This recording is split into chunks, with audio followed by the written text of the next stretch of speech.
Hello, welcome to the Phantom Podcast. My name is David Sims. My name is Griffin Newman. This is the bonus episode. This is a real bonus episode. This is a real boner episode. If anyone listens to this whole episode, I will be stunned and flabbergasted. So this is not a normal episode. We are recording live from the Casa de los Sims.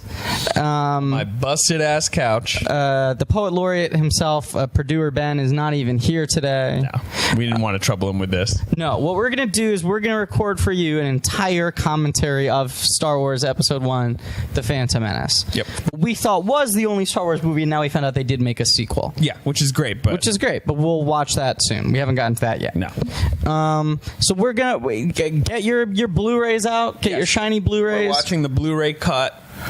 I don't know what other information we can give you.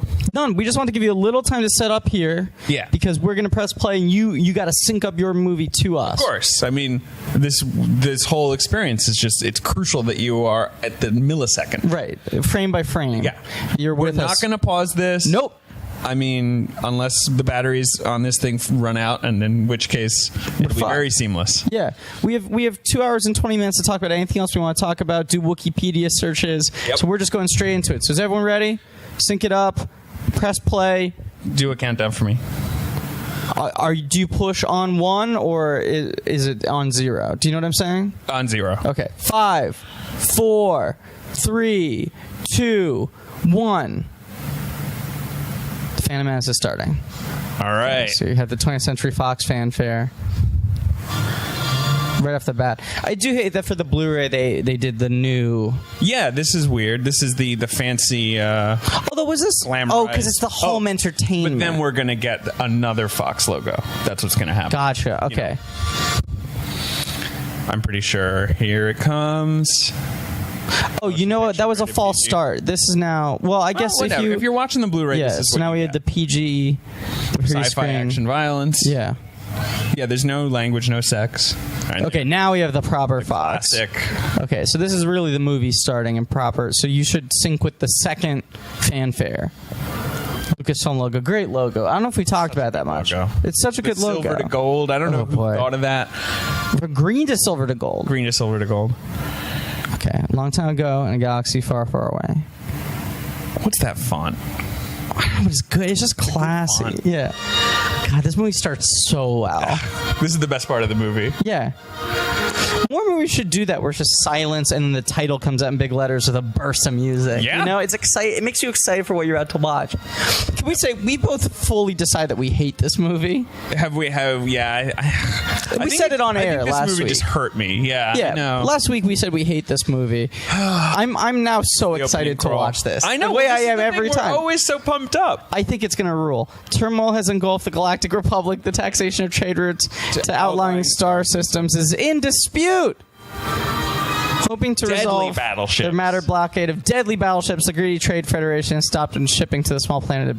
God, this is so boring. It doesn't make any sense. Well, the Congress of the Republic, and this, you know what this reads like? This reads like something the teacher was saying in Charlie Brown that they had to make into blah, blah, blah, blah, blah. It's just like white noise. Jedi Knights, the Guardians in peace of justice in the galaxy to settle the conflict. 4 dots. 4 dots. 4 dots. Yeah, oh, weird. Georgie boy couldn't settle for 3. Everything's got to be. Oh, boy. And all the font is justified. You know, it's a yeah. It's a justified evenly spaced. Yeah, a lot of weird spaces in between words so that to make it all line up, lined up. That's what I mean. Justified. That's the word for that. I think so. Fascinating. And so then. Here we got ship. Red ship. We're not going to just describe this movie as it happens. No, we're gonna. I mean, this part's tough because we already covered this part. We did. We covered this in depth. Although I feel like we actually probably got a lot of stuff wrong, even though we were just talking about 7 minutes of the movie. No question. Oh, we should put subtitles on for this. Did we do that? Oh yeah. Let me. Subtitle button. There we go. English for the deaf and hard of hearing. I mean, do we want Swedish or Norwegian? No, I think just. Oh my God, there's so many. All right. This is the problem with Blu-rays. Too many options. I just want to tell you, we are now. All right, okay. So the deaf and hard of hearing. So if you want to sync up with us, it'll have little sound effects. That means, I think. Oh boy, David. Oh, here she is. The breakout star. She has like the third line in the movie. Yeah. She's so shiny. Doesn't this look great, by the way? It does. Although, you know what, David? I read a bunch of reviews of the Blu-ray, and this is a very controversial transfer. Really? Yeah, because some of it looks immaculate, and some of it people argue is a little soft, and it feels like he cheaped out on some of it. Oh. All right, so here's Qui-Gon and Obi-Wan, and Obi-Wan is worrying about something else. Now, Qui-Gon just tells Obi-Wan to shut up, but Obi-Wan is clearly saying, like, yo, there is, like, a darker force at work here. You know, he's on to Darth Sidious from the beginning. Obi-Wan is completely proven right. His anxieties were very founded. And Qui-Gon's like, you're worrying too much. Yeah. Let's just have some tea. It's a bad mentor. And why are these guys... Why are they negotiators? I don't know. They're soldiers. Oh, but TC-14, look at that tight little butt. Look at that tight little robot butt. Professors of Jedi Knights, I knew it. Oh, God. How are they going to force a settlement? It's never explained what the Jedis are going to put on the table here. TC does look beautiful in this transfer. She looks great. Yeah, I mean, you know, we know that ultimately they're going to take their laser swords out, and then that they're going to fight. Is that the implication from the beginning? That I don't think so, because that would be crazy. That would be. I don't think they were. That would be fascism, essentially. Like, oh, we don't like your trade proposal. Here's a sword in your face. But then once again, it is sort of a hostile move to send the Jedis to negotiate. It is. Why would you do that? Well, at least they interpret it as a hostile move. We only really know it as a hostile move because they're scared. Okay, but why are they lying? Why didn't the government just say, we'll send over some of our people? Instead, they said, we're sending over ambassadors and they're Jedis. It's hostile because they're lying. Do you know what I'm saying? They're at least, it's a lie of omission. They're not saying, oh, and they're also Jedi. Right, a Jedi Knight, their number one job is to maintain the peace. But they're expertly trained in combat. It is actually crucial to note how little this makes sense and how much it hampers the movie from minute one. I know. It really hurts get-go. it. This is the beginning of the movie, and there's all this talk of, like, there's a blockade. And it's... here these two characters die. Goodbye. So this is a PG movie. I know. Two characters die almost instantly. Oh, TC-14 drops the tray. But I think each of those characters got in 3 lines of dialogue, so they could probably get a contact check. Yeah, they probably got contacts. Yeah. I don't think they did, but I'm saying they're eligible. If they were to reboot the Comtech program. The Comtech program makes it sound like some sort of Eisenhower era, like, government. It was very experimental. It was ahead of its time. They literally think the Jedi are dead. It's this weird thing where, 1, they're scared of the Jedi. 2, they have no idea what Jedi are like. Some gas, that'll be fine. That's enough. Were you the one who told me this? Or was it on the commentary that they designed the battle droids to have the hips the other way, and there was a computer error, and then George liked it so much they kept it that way, so that's why they all walk like babies with dirty diaper bottoms? I didn't know that. That's crazy. Because they walk with their walk butts really, way stuck out. Yeah, they're like ducks. I think it was supposed to be the other way around, and then it got messed up, and he was like, no, keep it that way. And it's like they kind of have their chests out a little bit. It's just weird. I hadn't noticed it before, but there's droids all over. Everywhere. And it's like they're like little administrative assistants, you know, like they're like secretaries wandering around the main office. They're both the combat battle droids and then just like secretary. It's like operating a console. Yeah. That makes no sense. These things are moronic. Well, and then also, and you know, do not mistake the implications of this question. What is TC-14 doing there? Yeah, right. If they just have a full staff of battle droids who are there for everything, then why do they need additional droids to do just T-service? Do you know what I'm saying? Like, I'm glad they splurged for TC-14 because she is the breakout star of this podcast, but... No, and then here come the... Oh, and then they have droidecas, too. Yeah, they got so many different types of... Which have 2 names. And again, you're 5 minutes into the movie. You've introduced something that has 2 different names. They call them droidecas, and then Obi-Wan calls them destroyers. But it's like you don't own 6 different types of laundry detergent. You might change laundry detergent after you run out of 1. Right. We don't simultaneously have all 6. And here they seemingly have every different type of droid. Yeah. All doing different miscellaneous jobs. Right. This is the thing. It's like, on the one hand, they sent 2 guys over to deal with this. Right. So that makes it seem like kind of a minor thing.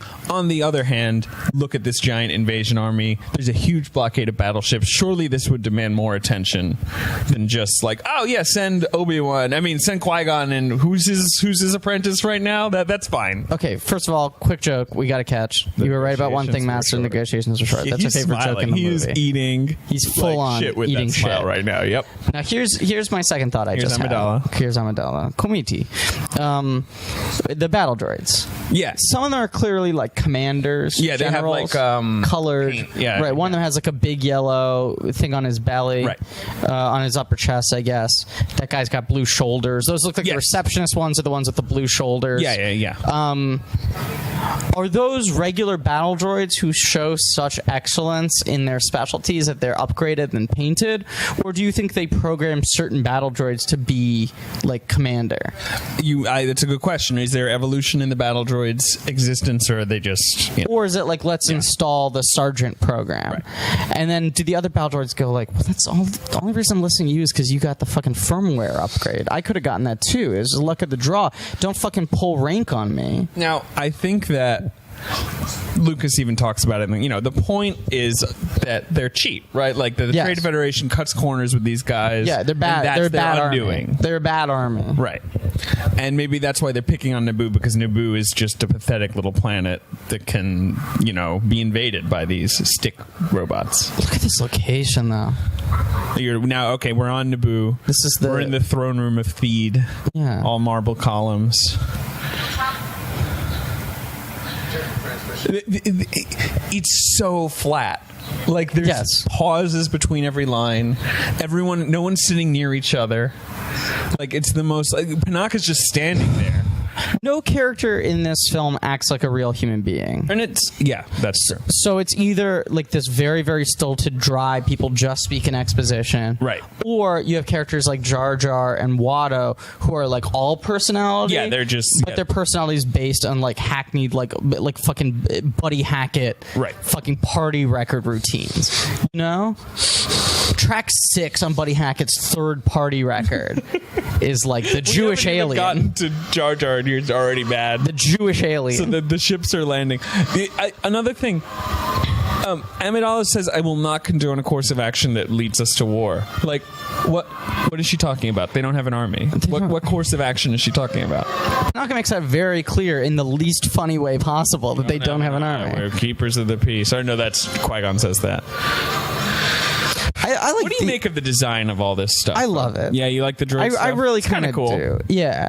The holograms are so cool in this movie. I like the holograms can change size. Yes. So we just saw a big size Sidious, and now it's a little Newt Gunray. And the other guy. Lot Dodd? Is that the other one? I just got him in the trading card app today. What's his name? Rune Haku. Yes, that's it. Yeah. I'm not crazy about the big AT-AT ships. I do love the personality lacking. What are they called? The Staps? The little like motorbike kind of. They look like Segways. Oh yeah. The flying Segways. I love those. And here we go. So okay, how far right now? We're currently at. How do I? What button do I push on your remote? I want to figure out what the entrance of Jar Jar is. So it's 11 minutes in. Jar Jar shows up. Qui-Gon knocks him out of the way. Oh God! Already, God, the subtitles are mooey mooey. The subtitles of Jar Jar. You almost got us killed. Are you brainless? I spake. Jesus Christ, Jar Jar. No, Misa stay. Are you just gonna read every Jar Jar? Misa cold Jar Jar Binks. Is that called? Yeah, I mean it's like it's broken English, but they're also phonetically spelling out the words he mispronounces. Well, the correct words he uses. Yeah, right. Oh, God. See, this shot looks really good. This shot looks really crisp. Yeah. Some of them look a little blurry, and I think it's just they just didn't give a shit. Jar Jar looks okay. Well, he's very much obviously inserted after the fact. I think it's a faithful reproduction of how Jar Jar looked in theaters. Yeah.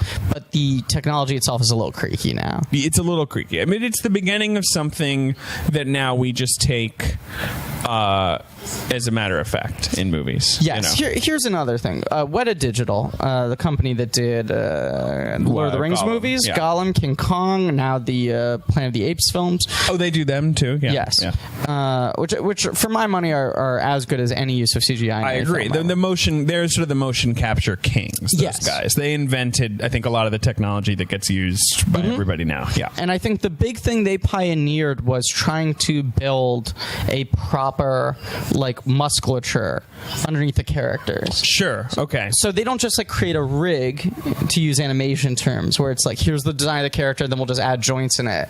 They go like, where are the bones established? They build the bones digitally. And they put the muscles on top so that the muscles have the right tension and sort of torsion when they, flex and whatever it is, and then put the flesh over it, figure out what sort of consistency or translucency the flesh has, and then animate the character. I see what you're saying. So it's all built underneath so that when they animate it, everything moves accordingly.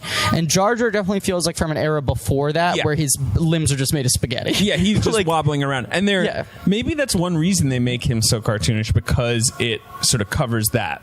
Because he's always flopping around, right? Because he's such a fool, right? Here's the Gungan city is pretty. It's very beautiful. I mean, they say in the commentary that was the moment when they really the screening. Everyone freaked out. But this looks kind of soft. The transfer here, does it not? This looks a little blurry. This looks like DVD. Yeah, the water is tough. Water is tough. This must have been a pain in the ass for Liam Neeson and McGregor to shoot this. They're just in a tank surrounded by green screens, looking at nothing. I like the Gungan city, but it doesn't have a ton of personality, if you ask me. Like, once you're inside these little bubbles, there's nothing. There's no set. Yep. It's just floors. It's a boring city. And also, like, it's just like the idea that this is the sort of second-class race on Naboo makes no sense, because they seem so advanced. Their technology is so much better. Yeah. Like, it'd be one thing if they were literally just underwater people living in the ocean. Wait, hold on. This is my favorite line coming up. Captain Tarpals. You're saying big doo-doo this time. It's not funny. It's so funny. It's just not funny. He's a captain of the army. He's like in charge. How he goes, you're saying big doo-doo this time. What was I going to say? The Jedis just walked in from the sea, right? They swam in. Right. Their clothes should be wet, by the way. They are not. Okay, they're a little wet. They should be dripping. Yeah, that's what you were going to say. And Qui-Gon's hair should be like he just came out of the shower. Yeah. This should be the setup for one of your slash porn fan fiction. They have to dry themselves off with each other's mouths. Yeah, they have to go to the Gungan changing room. They have to blow hot air on each other. They go, our hand dryers are down. You got to use each other. This is, but I just want to read. They have built Atlantis. This is a crowning achievement in civilization. These fish people have built this immense underwater kingdom. And they're supposed to be the idiots. Yes, and they talk like dummies. All right, Qui-Gon uses his Jedi mind trick. I forgot about that. Oh, right. You got a text there? I did, yeah. I was trying to do scheduling stuff. But look at the way Boss Nass moves, because it's like he's supposed to be fat. He's got sort of like an excess of flesh hanging off his face, but it doesn't move in correspondence with his movement. Do you know what I'm saying? Yeah. It's like they're separately. That's like the big thing Weta did, was they were like, if we animate a movement. Mm-hmm.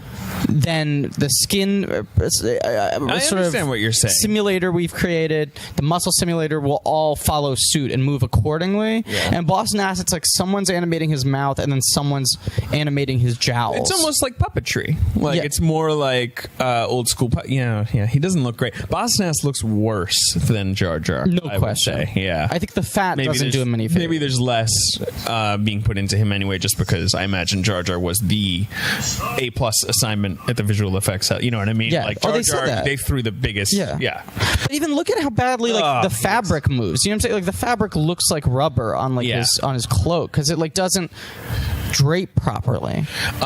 So I just Age of Ultron. I was just watching Age of Ultron the other day. Saw it again? I've seen it 3 times. Jesus, and that's really? Enough. That's enough. Because I'm still kind of mixed on it. But I'm a little mixed on it too. But three. I mean, one was a press screening, so Yeah, right, I right. paid twice to see it. But yeah, let me restate. I'm not kind of mixed. I'm pretty damn mixed on it. Sure, that's I'll okay. say, yeah. I mean, it doesn't. Multiple viewings does not help it. I'll put it that way. Sure. It comes off like TV more and more the more you watch it. Yes. And but the thing that was interesting about it is that the Hulk is great in it. Agreed. They literally the visual effects are. Yeah, it looks amazing. And you kind of you think back to just 10 years ago or so where people were saying like, can that even be done? Right. And the Ang Lee movie is what, 2003? Yes. And it doesn't work in the Ang Lee movie. Yeah. They try, but it's not a great effect. I do love the Ang Lee movie. Look I at love the it too, Misa but Claus. Oh, Jesus Christ. It is crazy how far we've come, but it also just feels like I know there are limitations of technology, and I know it's like. I mean, criticizing the CGI feels a little like complaining about like movies being in black and white. It's like, well, the thing it just I'm hadn't. not criticizing it. I know, I'm just saying it's amazing how quickly that's been solved. Yes, I also think the people working on this didn't make the right decisions, if that makes sense. On this movie? On or this on- movie. Oh, yeah. I think there were limitations in the technology, but also it's poorly executed, Right. even for its time. I feel like there are other films with CGI from this era that pulled it off better. Okay. Do you have any in particular that you're thinking of? Well, it's organic creatures, so it's like I was gonna say like Toy Story obviously still holds up better in terms of the animation, but they don't have to deal with like muscles and stuff like that. The kids in Toy Story look terrible. They do look terrible. They look worse than Andy and what's the Sid. villain? Sid. Yeah, their faces are really. Look at these robots in the background. Did you see those? That's a different type of robot marching that There's we. a lot of robots in this movie. This is another type of robot that we have not seen yet in the film and have never seen before. Now, I they just have like wanna- 7 different classes of robots on this fucking Trade Federation donut. I want to say the bongo ride through the ocean. Yeah. Is just without stakes. Yeah. And it's the problem of the Jedi where they are so calm under any kind of pressure that Yes. it never seems like they're in trouble. Agreed. Even though, look, it's like the lights are going out, because they got attacked, and Jar Jar's freaking out, we're going to die, and Qui-Gon's just like, just chill out. And Jar Jar is always worried, so Jar Jar being afraid doesn't mean anything No, to who us. cares? We can't relate to him. He's now he's getting literally angry. he's so annoying. Yeah. But he's And there's a crocodile thing. Yeah, great. A monster's back. He's presented as the idiot, so you don't relate to him. I feel like to make a Star Wars movie work, you would need a Jedi, and then you'd need sort of like an everyman or every woman character to be like, wait, what's going on? Yeah, you need some kind of just I don't know, like a fighter pilot or just like a charming scoundrel. yeah, scoundrel. You know, like a lovable We've rogue. talked about it before. It'd be great. Like a Vince Vaughn. And now Qui-Gon's going to deliver another, or no? Did he already do it? There's always a bigger fish. I think we missed that. It's another of Yes. the like straight to the camera jokes in this movie. It's just like boom, and it's not funny. This whole sequence just feels like, because it's not like a thrilling action sequence under the sea. There's No, some nice it's visuals. showing off. The Yeah. creatures are great as spotlighted in the battle bag line of toys. Yeah, I don't know if they're great. They're okay. I think they look cool. They look okay. But- that looks good. Look at that. That looks great. That's Here, a real this is clean feed. shot. Yeah, it's great. But this is a little soft. This is maybe my favorite shot in the movie. It's so little soft. It is a great Look at with the light bulbs in the giraffe. It's such a great shot. The shot of Amidala looking out the window is what we're talking about. It is Yeah. a great shot. It's just very. You it's wish it was ominous for a and- better movie. Yeah. These compositions are beautiful. I mean, whenever he has like a wide establishing yes. shot, He's they're good wide. He's good at blocking. Yeah. You know? Yeah, he is. I mean, and his team, I assume. You know, his. Yeah, but, And then- but George does have, I think, a really good eye for framing. This is the scene where when the bongo emerges in feed, where George on the commentary is like, "This is all fake. This is nothing. Yeah. Nothing is real. Nothing is real. Yeah. But then these palaces must be real. I don't know where They have this to. is. That's why This they is look somewhere so in good. This is somewhere in Italy, right? Yeah. 'Cause they shot this stuff in Italy, the marble staircases and stuff. I think this is our first appearance of Keira Knightley. Yep, here's Keira Knightley as Queen Amidala, and it's pretty much the moment the Trade Federation arrives. Yep. Sabe. You know, I was thinking about that thing where in our last episode, I forget who it was talking about how xenophobic this movie is, and it's really apparent here. Yes. Just how creepy and gross the Nemoidians are. It's fear like of the leading other. her around. Yeah, Fear of the other. seriously. This is a real, like, you know, the Goths invading the Roman Empire. You know, it's Yeah. like, you know, the beauty and the stately ancient civilization being taken down by these, like, gross blubbermen. I can't even like dissect the logic of this on a scene to see. Like, I want to point out everything that doesn't make sense. It doesn't follow at all. Yeah. The Jedi's, like, it's also half-assed. There's like 8 droids to escort the entire Naboo, like, royal procession. I don't totally understand why they feel the need to destroy the droids. Why they didn't feel they could just stop down and be like, "Hey, Amidala, come with us." Well, I guess because, one, we need some action, but two, the droids are just so useless they probably can't even be reasoned with. Yeah, They just attack, right? I guess, yeah. It just feels like very low stakes to like to start doing backflips and like fucking like light rapier tricks. Yeah. Sio Bibble, by the way, giving the Jedi huge attitude right after they save his ass. He's like, "Your negotiations didn't really work, did they?" And he's like, "We never even negotiate." I feel for Qui-Gon there. Sio Bibble's another character who maybe gets 15 minutes of screen time in this film. You have no idea who the fuck he is. Who's he supposed to be? Is he the butler? Right. Is he the prime minister? Like, he could be anything. Tanaka ostensibly. That's a great shot, by the way. Keira Knightley, and then Natalie Portman over her shoulder looking over. That's a terrific shot. Is that Sofia Coppola behind her? I can't tell. No, Sofia Coppola, I think, is the one further behind. Oh, yeah, her. You're right. I just saw her eye. Yeah. Again, this other thing... Yeah, that's Coppola in between the two, yeah. This other thing where they're like, "Oh, I hope that the Galactic Senate sides with us when we go petition them." They sent the Jedi. Aren't they already siding with them? I don't know.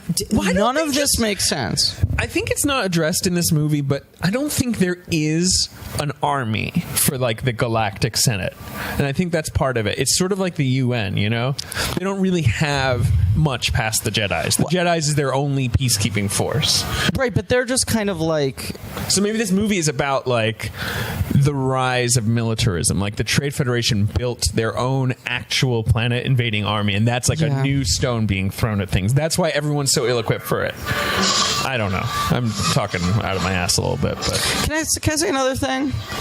This movie is called Star Wars. Wars. That's true. There aren't really wars going on. No, a war is brewing. So, the Jedi are liberating the very small Naboo defense force, taking out some droids. Droids are so easy to kill. Yeah, the lack of stakes is an issue. Yeah. There's a scene a couple minutes ago where Panaka's like, there's a bunch of them. And Qui-Gon just says, it won't be a problem. That's what it's like. All right, so here, he's down in Jar Jar is down in the droid room, and apparently, according to George Lucas, there's a whole scene cut where he's just running around and the droids are all like knocking him over and stuff, which I really wish we could have in the movie because it would just be so awful. There's the blockade. All right, so now there's the blockade. They shoot at the Royal Starship, what's it called? And the Royal Starfighter. Now we have this. Rick Ollier. It's such bad line readings. Bad line readings. She sits at a console, waits for the droids to fix things. Like, what's he doing? Can I point something out? Like, this is that endless rabbit hole of logic that I don't even want to go down. I just want to say, I do really love the droids fixing the thing. It's a cool image. Them getting blown off. Knocked off one by one. Yeah. Do you think their feet are magnetized, or are they just actually the thing's going, like, practically going at light speed. Right. right? Their feet have the to be logic of magnetized. it is tough Yeah, to they're on the top reconcile of with. I see. Like that last shot where you saw R2's little robot arm putting fixing this the thing. stuff. I, like love that. it because it's It's so tactile. fucking practical and tactile. Yeah, he's zip, zip, zip. Yep. Because the rest of the ship, it's like this fucking silver CGI thing. Compare it to the bongo scene, where it's all just cartoon. This is great. Yeah. And then, bam! Right? They're gonna. No, maybe not. Hyperdrive is leaking. Yeah, right. Whatever. Wouldn't that call it like a rip in the space-time continuum? We're talking about faster than light speed. Yeah, where's it leaking? What the hell to? is the hyperdrive? Like, if space is infinite and the hyperdrive is leaking, does it just leak forever? Do you know what I'm saying? Does the leak go straight down into infinity? I do not know. Like the general concept of hyperdrive, faster than light travel, is that we enter another dimension. That's the idea. We go into subspace to essentially like leapfrog. Like, you know. So I don't know. Could you imagine if it? So it's like leaking, like whatever, like gasoline, liquid, right? Right. And then it just drips, and then you're walking around on your planet of Coruscant. Some hyperdrive fluid like leaks onto you. You're like, where'd that come from? And it was like, oh, that was 2 years ago. 2 years ago, this ship 5,000 light years away. So here, Sidious is talking to the people, and he's sitting. Yeah. Before he was standing. I like the idea that he's like, no, I'll sit in the chair. Oh, and there's the introduction. Yeah, of Darth Maul, the which is holograms. cool. The holograms can change size. They can change poses. Well, right, because if he's sitting right now, he seems to be sitting in that chair. You can see the chair behind him and through him, right? So is he on the other end? A parallel chair. Right. Is he sitting on a chair, but that chair isn't part of the hologram, so instead it looks like he's sitting on the physical chair there? I guess so. And vice versa, right? Like, the Neimoidians are sitting in holographic chairs at his end. Yeah, right? All right, so now R2 is being he's being praised by Panaka, who's... I do like Panaka's reading here. He goes... Yeah, he's good. Yeah. He throws a little spin on it. Yeah. R2's all banged up. Again, I love that. The scoring in the dirt. So this is Keira Knightley still. Mm-hmm. And Natalie Portman is assigned to clean him. We talked about this. Yeah. How it's like a weird power move from Keira Knightley to assign the queen to like clean up this dirty droid. Yeah. Also wash my feet. You know? Yeah, totally. If I were Sabe right now, I would just have her do everything. Because you have to remember, a lot of these handmaidens are people who lost the election. Yeah, right, of course. Right, so this is your chance for That's revenge. the weird thing. Yeah. And here she is cleaning him. Whosa are yousa? Asks Jar Jar. Piece of shit guy. Natalie Portman is gorgeous. She looks great. She does have... God, she's got like... And I like such her a perfect face for the velvet. pictures. Yeah. Yeah. Perfect face for the pictures, I say. What are these things behind them? These little ball suitcases? Yeah, little lockers filled with... I don't know, maybe that's some of her dresses. That looks like a stupid shape for a suitcase. You know, it's like a little pod. Yeah, I never thought about the design of this starship. There's weird, like, desk chairs, too. Yeah, and you got to think, like, what? somebody did all that, you know? Some production designing assistant, you know? I also think this ship is so big from the outside. There's so much of it we're not seeing. That's true. Although it's so slender. It's not very tall. But I feel like there's some additional They're rooms. landing on Tatooine. That happens pretty fast. Yeah. I guess it's just... It's like barely a first act before we're on Tatooine. God, this broken hyperdrive looks so cool. I wish I could buy a toy of it. So they sense a disturbance in the Force. All right. Yeah, I do. But just to get back to the hyperdrive for a second, I think... And it's not explained. Qui-Gon, R2, Jar Jar, and Padme. The old gang. Yeah, that without any consultation, that's who goes out to Tatooine. And then Panaka doesn't come with him, right? He just hands off Padme. I mean, look, Panaka is not dressed for Tatooine right now. He is wearing all leather. He'd just sweat to death. I do love, I mean, I guess it's part of her disguise, but even like the handmaiden's dressed to the nines. Yeah. And this Padme outfit is like a fucking potato sack. Yeah, it's not a very flattering outfit. So they're walking. By the way, they're just gonna walk? That's like a long walk. Why not park closer? Yeah. Or do you have like a little shuttle or something? A speeder? Some of these background design guys are amazing, though. Yeah, this is pretty good. That really tall alien there. We're in Mos Espa right now. We're in Mos Espa, the city of Mos Espa on the planet Tatooine. They're on the outskirts right now. They're sort of wandering entering the city. There's probably a sign that says now Padme's hair is freaking long. Oh, yeah, it's down to her butt, and it's in like these crazy braids. Oh, that's a bust. And she also has the braid around her head too. She's got like sort of a frame around her face of braids. And so, and then Qui-Gon mentions there's moisture farms, which is kind of a cool idea. I mean, see, that looks like terrible. That looks awful. Whatever that creature is. Creature walking behind them, and it's just obvious. Like they all look rubbery. Yeah, they look shitty. Oh, here's here Watto. We go. I can tell that Watto still kind of looks good. Yeah, Watto looks good. I think they may have cleaned him up a little bit. Yeah.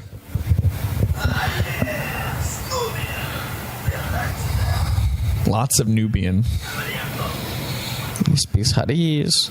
Yeah. But he is not Huttese. He just speaks it because they rule the planet. So I didn't even think about that. That's the language being spoken in Tatooine is Huttese. It's not like some other language. Here's the crazy thing. Watto probably speaks 3 languages. Yeah, because he must speak Toydarian, whatever that is. He must. He speaks Huttese and he speaks English very well. What is the point of Jar Jar? God. They bring him in here. He's already fucking things up.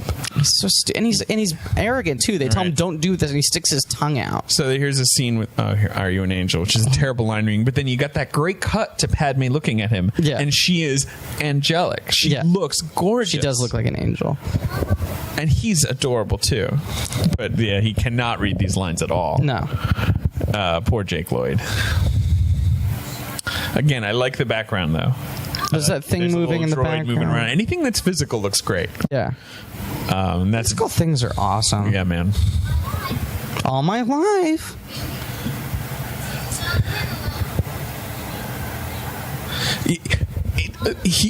All right, I don't mean to rag on this guy, but it's Cameron Jackson. Yes. Oh, yeah. It's kind of the same thing where it's like 3, I think. Like, he's like hitting the lines in this like really, really practiced kid actor kind of way that just takes you right out of the moment. Well, that's the thing with LCJ. Around with a pit droid. This sucks. The thing with LCJ is that he like very clearly just studied the way that TV film critics talk. Right. Exactly. Broadcast film critics. It's a totally It's less about the content of what he's saying and more about like, but unfortunately, this film. It's Gene Shalit. Right. Yeah. So he's got like those rhythms down. And Jake Lloyd, I think, is doing the same things except with his parents' line readings in the trailer.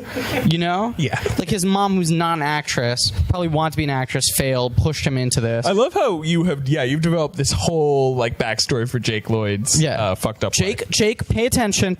Say it like this. At least I think so, since I was 3.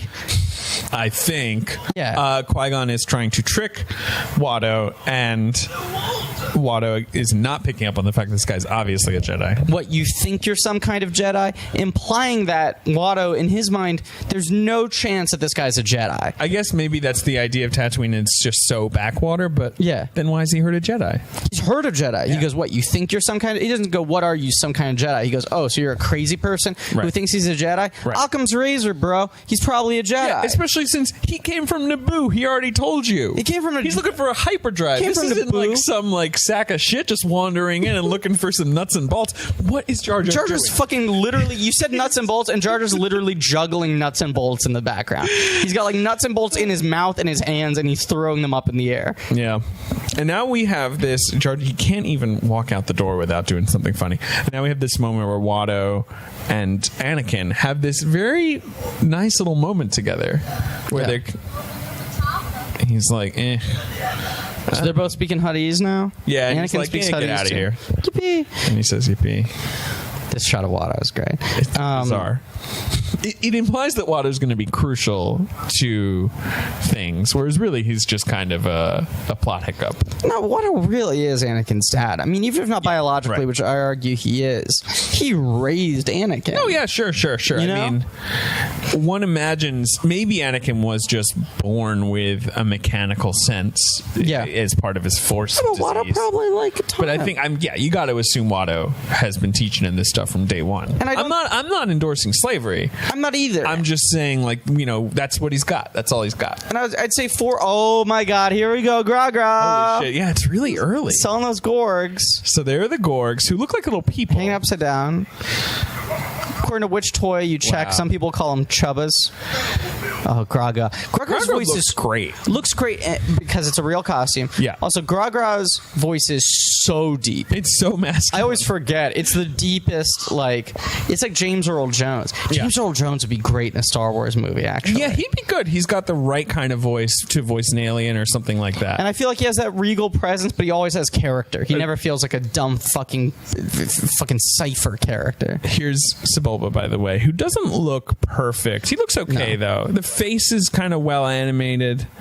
Have we talked about what kind of stereotype Sebulba is? What is he? I don't know. He's sort of like, I mean, you know, in Tatooine, there's this general kind of Bedouin, Middle East trade. You know, it's like they're in Morocco or something. He's a little swarthy. And because Sebulba looks like a camel, which he does, that kind of feeds into that, right? He's sort of a Middle Eastern. Yeah. But then again, he's also like a racer, a corrupt, like I don't know. You know, his character doesn't really follow with his look. He also, his tendrils look like sort of like a Fu Manchu mustache. That's true. But also could be like little dreadlocky kind of things. Maybe that's the solution, because neither of us find Sebulba offensive. So maybe if you take like six different stereotypes, mix in a bunch of different stereotypes. That's totally a good idea. Because the other ones are all so focused. It's like, check. Right. All those line up with dumb propaganda cartoons. You know? So now there's a sandstorm, so they have to... Why are they with Anakin? This isn't explained. This old lady... My bones are aching. This woman. Her bones are aching because she can sense the storm. That woman is right out of a Mad Max movie, though. It's kind of weird because she even has like an Australian accent for some reason. Yeah, and even her clothing, her dirtied face. Sandstorms are very dangerous. Anakin's life seems to be pretty good here for like a slave. Like everyone knows him. Yeah, it's true. He's sort of friendly with all the locals, and you know, he lives in this little apartment building. Watto, for how gruff he is, does seem to treat him well. You know what I'm saying? Like he treats him like an equal, kind of. Especially because we're not really seeing anything better than Anakin's quarters, Anakin's little hut. So we don't know how bad this is. And my guess is it's not that bad. I think it's probably pretty good. This house seems fine. Yeah. But then again, you know, he is not a free person, and he works for free. But he's also, there's some problems. But he is everyone like that old lady with the storm bones. Is looks even dirtier. It's true. Than he does. You know what I'm saying? Like it's all open market, like selling, like it's almost like it's fan service, but for fans who like, why does he have a protocol droid? No idea. It just makes no sense. You would build like a fucking Can I just point out the lacrosse droid. racket in the background? Do you see that lacrosse racket hanging up there? Oh yeah. Yeah. The little scooper. That's really funny. Or a highlight. Is that the one? Maybe it's a highlight. Right? Yeah, because lacrosse is like a little net. Yeah, it looks like highlight. Because highlight is the thing they play in Tron, right? That's right. Yeah. Right. Yeah. I love Tron. Tron's great. Oh. Let's do a Tron episode. I wrote a paper on Tron in college about about how it is about like the personalization of religion in post-war America. Can I tell a Tron story just because who fucking cares about Phantom Menace? God, it's so bad. I love Tron. Yeah, Tron's great. I saw it when I was There's no movie that looks like Tron. No. Before or since. Including Tron Legacy. No movie looks like Tron. You know what? I think Tron Legacy looks great. I don't think it's a great movie. I agree, but I think it's a beautifully designed film. It's a gorgeous movie. Yeah. It looks great. But it's a totally different design aesthetic. My big problem with Tron Legacy is just the plot where it's like, oh, and then these weird life forms appeared, and there's no explanation of what they are. Tron Legacy drives me crazy. Tron is also like surprisingly kind of straightforward. Yeah, once you get through all the backstory, it's dense at the beginning, but then it's like he's got to find his way out of here. Yeah. But there's a lot of richness. Oh, here we are, Coruscant. Sorry, I just want to talk about the whole planet's a city. So this little balcony is their apartment. Yeah. Is it there? No, see now I'm thinking maybe this is a street because there's lamps. Ooh, interesting. So maybe they're just taking a stroll through Coruscant, which is kind of a crazy idea that Coruscant is just this city on stilts.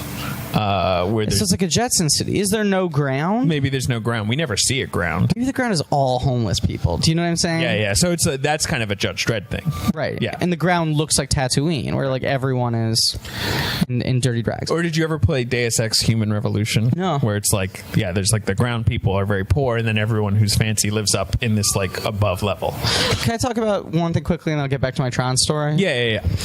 Disney Infinity, my favorite video game franchise. Right, which I've never played. Essentially the only video game I play. Yes. Has announced that 3.0, the next installment, is Star Wars focused. Oh, cool. So Disney Infinity is a game meant for children. Makes sense because they have the license now. Right. Yeah. It's a game meant for children that I've spent thousands of dollars on. That's crazy. Thousands? I added up. I've spent at least $1,000 in total. That's insane. That's absolutely insane. Yeah. I think, right. Because, the big thing is you get, it's a game that combines digital and physical. No, I know. You buy these So you buy toys and physical stuff, figurines, you place them on a base that you plug into your console, and that lets you play as those characters in the game, but they're also these playset pieces that you put down. It's a ripoff. It's a ripoff. That's what that is. And then the power discs that give you like power-up abilities, weapons, vehicles, things like that. Most games, that's all built into the game, which costs $50. I know. This makes you buy separate things that cost money. That's crazy. The power discs come in blind packs. It's like a trading card pack. Okay. And so you buy 2 power discs for $5. You don't know what you're going to get, so you might get dupes. I have so many dupes. Okay. That's where I spent most of my money. It's just buying power discs and getting all these dupes. Is there like a rare, uncommon, common? Yeah, of course.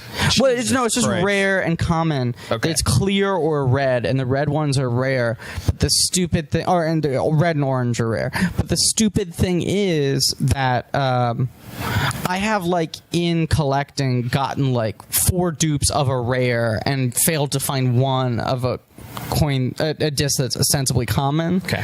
Clearly, it's all random. Where are you going with this? So they're adding Star Wars. Oh my god, so exciting. Phantom Menace, not my favorite movie, but we spent so much time on it. I'll get to play as all my favorite Phantom Menace characters. One fucking Phantom Menace character, the rest of it's expanded universe. Really? So what's the one character? Darth Maul. Right. And then it's not even Qui-Gon, or no. That's crazy. Obi-Wan's in it, but it's a different Obi. It's like Obi-Wan. It's an older. Yeah. We talked about It's like him. expanded universe Obi-Wan. And Anakin. It's like an adult Anakin too. Is there anything? Look, we haven't even talked about the second movie much yet because we haven't gotten into that yet. We're still focusing on the Phantom Menace. Yeah, we'll talk about that later. Wait, what was your Tron story? My Tron story is I love Tron. Yeah. I would talk to everyone about how great Tron was. No one gave a shit. Right. People threw the fucking apples at my head. And as they should. Yeah. So I'm in school, and it was like one of those like half days maybe before like a holiday, like a 4-day weekend where all the teachers are like, I don't want to teach our fucking class. Like, can we do a special thing so that we don't have to teach a class? And our computer teacher was like, I'll show the kids Tron. Okay. And he's like, what? And he was like, I'll give a little speech explaining how Tron correlates to computer programming, and we'll all watch Tron together. Sure. And I spent the whole week being like, guys, you are in for a treat. You were pumping everyone up for Tron, which was a stupid thing to do. In retrospect, yes. Yeah. I was like, guys, get ready for Tron. I mean, if it's 1982 and you've never seen a movie like that before, maybe. I think it was 2001. Yeah, so people have seen movies like that since then. Yeah. They've seen movies that are technologically advanced. That's all I mean. But I loved the story of Tron. Yeah, I loved the characters. I thought everyone else was going to get on board. So I tell everyone, get ready for Tron. Start watching Tron. Immediately, everyone hates it. They're like, what the fuck is this? Yeah. Tron has like 5 title cards at the beginning explaining the backstory of the film. Sure. That I heard they added later after test screens because the audience couldn't follow what the fuck was happening. Fair enough. So they see these title cards, and it's immediately like... They're just bored out of their minds. I'm so bored. So everyone's like joking and fucking throwing shit at each other. Kids are probably fingering each other while Tron school is happening. not a good... No. Yeah. We're in like a classroom on like the top floor of the building. The lights are off. It's kids are crazy fingering that each Wano other. just accepts he has the starship because Qui-Gon has a picture of the starship. Yeah, he's like, oh. He's like, great. Is that how things work? Like, you can't have that picture if you don't have the ship? Does he just accept it on faith? Hey, can't you just take me to it? Well, we parked it like 2 days away. Why? This is a spaceport. You can park here. This city is tiny and it's covered by sand. What, 90% of this planet isn't populated? Yeah, jeez. So just park it as close to the city limits as you can. Anyway, I hype up Tron. Everyone's bored. Yeah. They're fingering each other. Okay. Girls are fingering boys. Yeah, sure. And the teacher, like after 30 minutes, 45 minutes, whatever it is like, you guys aren't paying attention. And they're like, but we can't follow what's going on.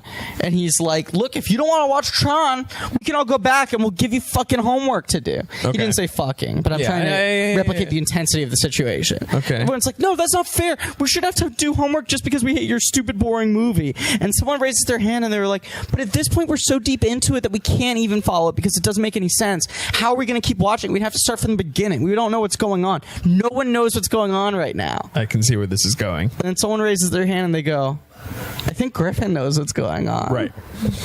And so you stand up and you just lay out Tron for them? I had to stand up in front of my entire 7th grade class and explain what was going on in Tron. I bet that was well received. Horribly received. Yep. Horribly received. But how does this relate to this?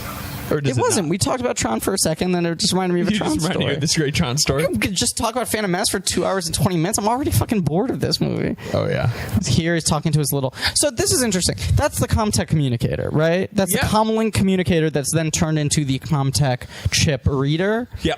The Comtech chip reader is in actuality huge. Right.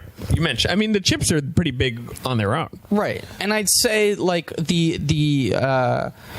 Comtech reader is the size of a Poland Spring water bottle. Right. And in this film, it's tiny. Yeah. It looks like an iPod Nano. It's not big at all. Yeah. It's basically just a little microphone. A tiny, tiny little... Yeah. So at that point in time, they were like, if we're going to put in the technology that's able to read microchips, it has to be the size of a water bottle. Yeah. And now we have iPhones that are smaller than that. That's true. That can do everything. I mean, that is the funniest thing about any sci-fi thing. Star Trek has the pads, you know? Right. And on the one hand, you're like, ooh, this is an iPad. They nailed it. But then when you watch Star Trek, you realize, no, each pad basically functions like a piece of paper because sometimes people are being handed multiple. Yeah.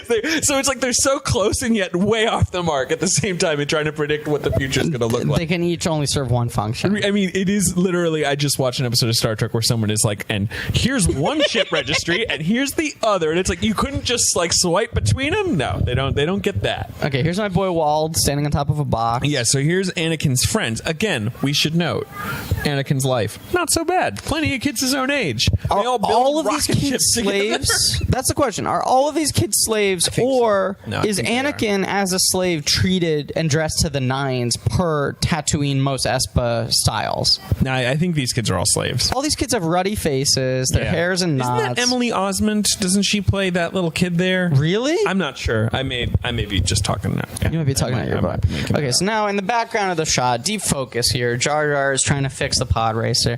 There's the laser beams between the two. This scene, which apparently is unbearably tense, according to for kids. Yeah. And now, his fucking tongue gets caught in that thing. This feels like it should have some bearing on the plot. Like maybe the purple laser is going to make. Look at how good that tactile the hand. That's an actual the physical hand. It looks great. But that's a odd man best in a Jar Jar suit. Oh really? For the insert shots when you just have the feet or the hands, because he was. I just made up that Emily Osment thing. Sorry. Nice. He was wearing a Jar Jar bodysuit on set. Yeah, no, I know. They used for right. reference. And so there's a couple shots where it's just his. We talked about whenever this. his face isn't, and it looks so much better. It does, yeah. I hate this because I just want this. No one's noticing him. Oh no! Hey, my finally, tongue Pat is fat, Annie. Yeah, I mean Annie just says it should have some bearing. The purple laser should come into play again, and it doesn't. He says, "Get a part of your body caught in the purple laser thing. You'll be numb for hours." Yeah, hours. It's like, geez, that's a long time. Right. A lot of things could go wrong. And instead, it's like we have 40 seconds of Jar Jar not being able to speak properly. Yeah, and then actually, it's never addressed. Honestly, again. He actually speaks a little better with his tongue numbed. Maybe that's the trick. If we cut out Jar Jar's tongue, he'd speak like a normal human being. This doesn't make sense, by the way. He turns on the engines, but the thing doesn't go. Is it in neutral or something? I don't know, but he says it's working. It's not moving at all. It's just spinning. Yeah. I mean, Ben Quadraneros thought this scene is so creepy. This is the creepiest This is the scene. blood. He's cleaning Anakin's wounds, and it's just the two of them. They are not being. There's no chaperone here. Yeah. And really, I know I'm just kind of kidding around when I say Qui-Gon's this kind of child abducting slave man, but still, he really kind of is. And then he just as he's cleaning it, he just slips the little blood tester on him and steals his blood. And what are you doing? Checking your blood for infections? He can't tell him. You're looking at your Star Wars card trader app. I just got a notification from the Star Wars card trader app that the Dagobah pack is now. There's a Dagobah pack. Okay. I don't know what that is. Dagobah pack, 6 cards, includes brown and green Dagobah insert cards. We haven't gotten brown cards before. It's a new color. Odds yellow 1%. Ugh, fuck. I still think I'm gonna buy a Darth Sidious pack for 30. I've saved up my credits. Let's see who I get. You got Lobot. Lobot, got him. Captain Tarples. I have like 3 yellows of him. Mace Windu. So Mace Windu, not I that big a hit. See, here's the thing. I'm still trying to get, like, I'm only missing like 20 golds. And other than that, I have all the base cards. I have every white, red, blue, and yellow. That's crazy. You're so much further ahead of me. I'm only 20 golds away, so I'd rather save up 30 credits and spend it on I get it. a Sidious pack, because getting dupe golds and yellows, you can use them for trading, is more beneficial for me in trading than if I use, like, if I buy a Dagobah pack or for, say, a Rebels pack. Yeah. I'm going to get a lot of whites if I'm lucky in insert, but I'm going to want to hold on to that insert. The inserts are not tradable. And the dupes I'm going to get are not valuable. It is pretty exciting when you get an insert, though. Oh, God, when you get an insert. Yeah. So here's Darth Maul surveying the town. Also lands very far from Tatooine. But with him, it makes sense because he doesn't want to be seen. His ship, by the way, is very cool. So cool. And then he has these probe droidy things that are also cool. These little cameras that he sends out. Darth Maul is this movie's biggest failing.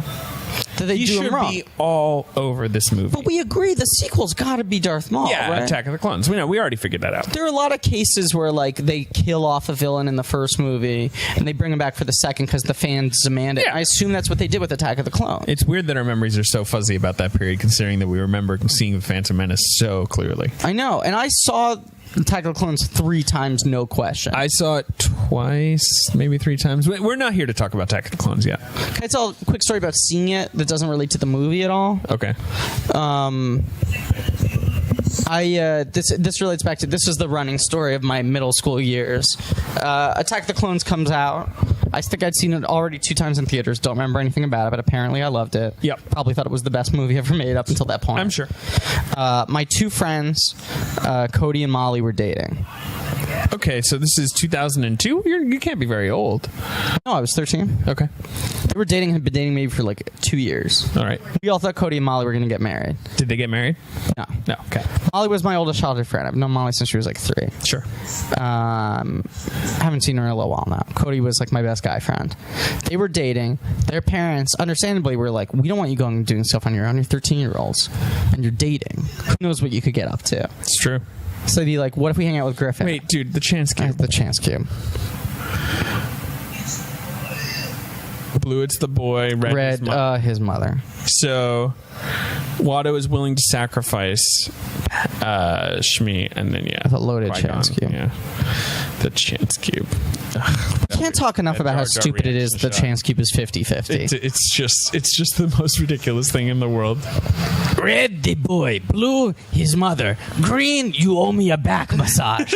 Turquoise, like it should be like infinite options. Yeah, you know. You should be rolling a 20-sided die. Yeah. Purple, another roll. I go see Attack of the Clones with Cody and Molly because that was the thing. They wanted to go see movies. I get you. Movies are the one place without adult supervision. Yeah. Where they could mess around. It's trusted that God, Griffin. No wonder you have such a weird relationship, right, to sex, with sex and women. Yeah, right. Because all I did, my life was always I was the guy. The parents were like, "Oh, if Griffin's there, no sex is going to happen." Yeah, right. And instead, what happened was I would sit next to 2 people having sex. Yeah.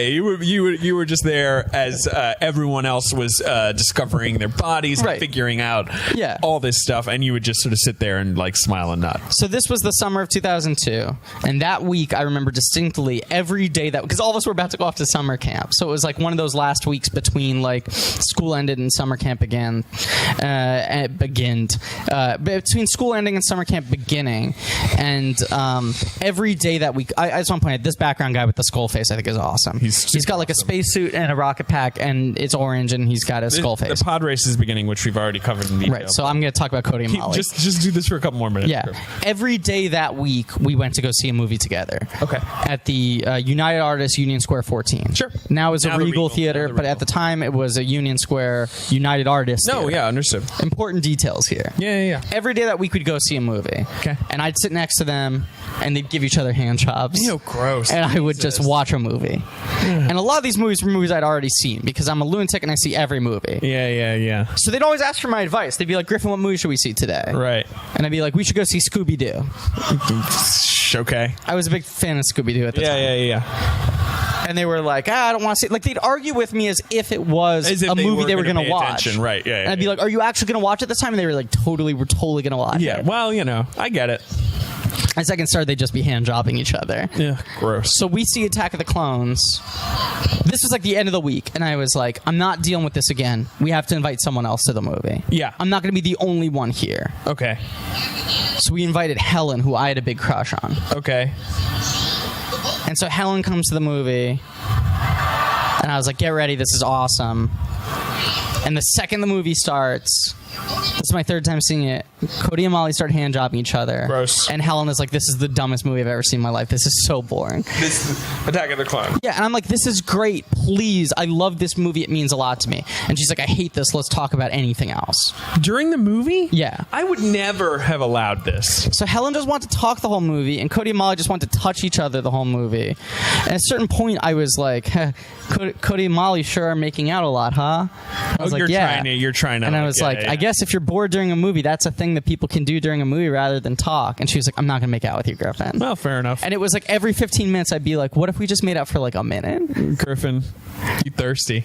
I was mad thirsty. Yeah. But I was every day of my life, I was sitting next to people. Griffin, don't making get out all with each Gamergate other. on me. I'm not Gamergate. I'm not saying I deserved I know, anything. I'm joking. I'm just saying it was a tough time for me. And then I distinctly remember I stopped. Spoiler alert.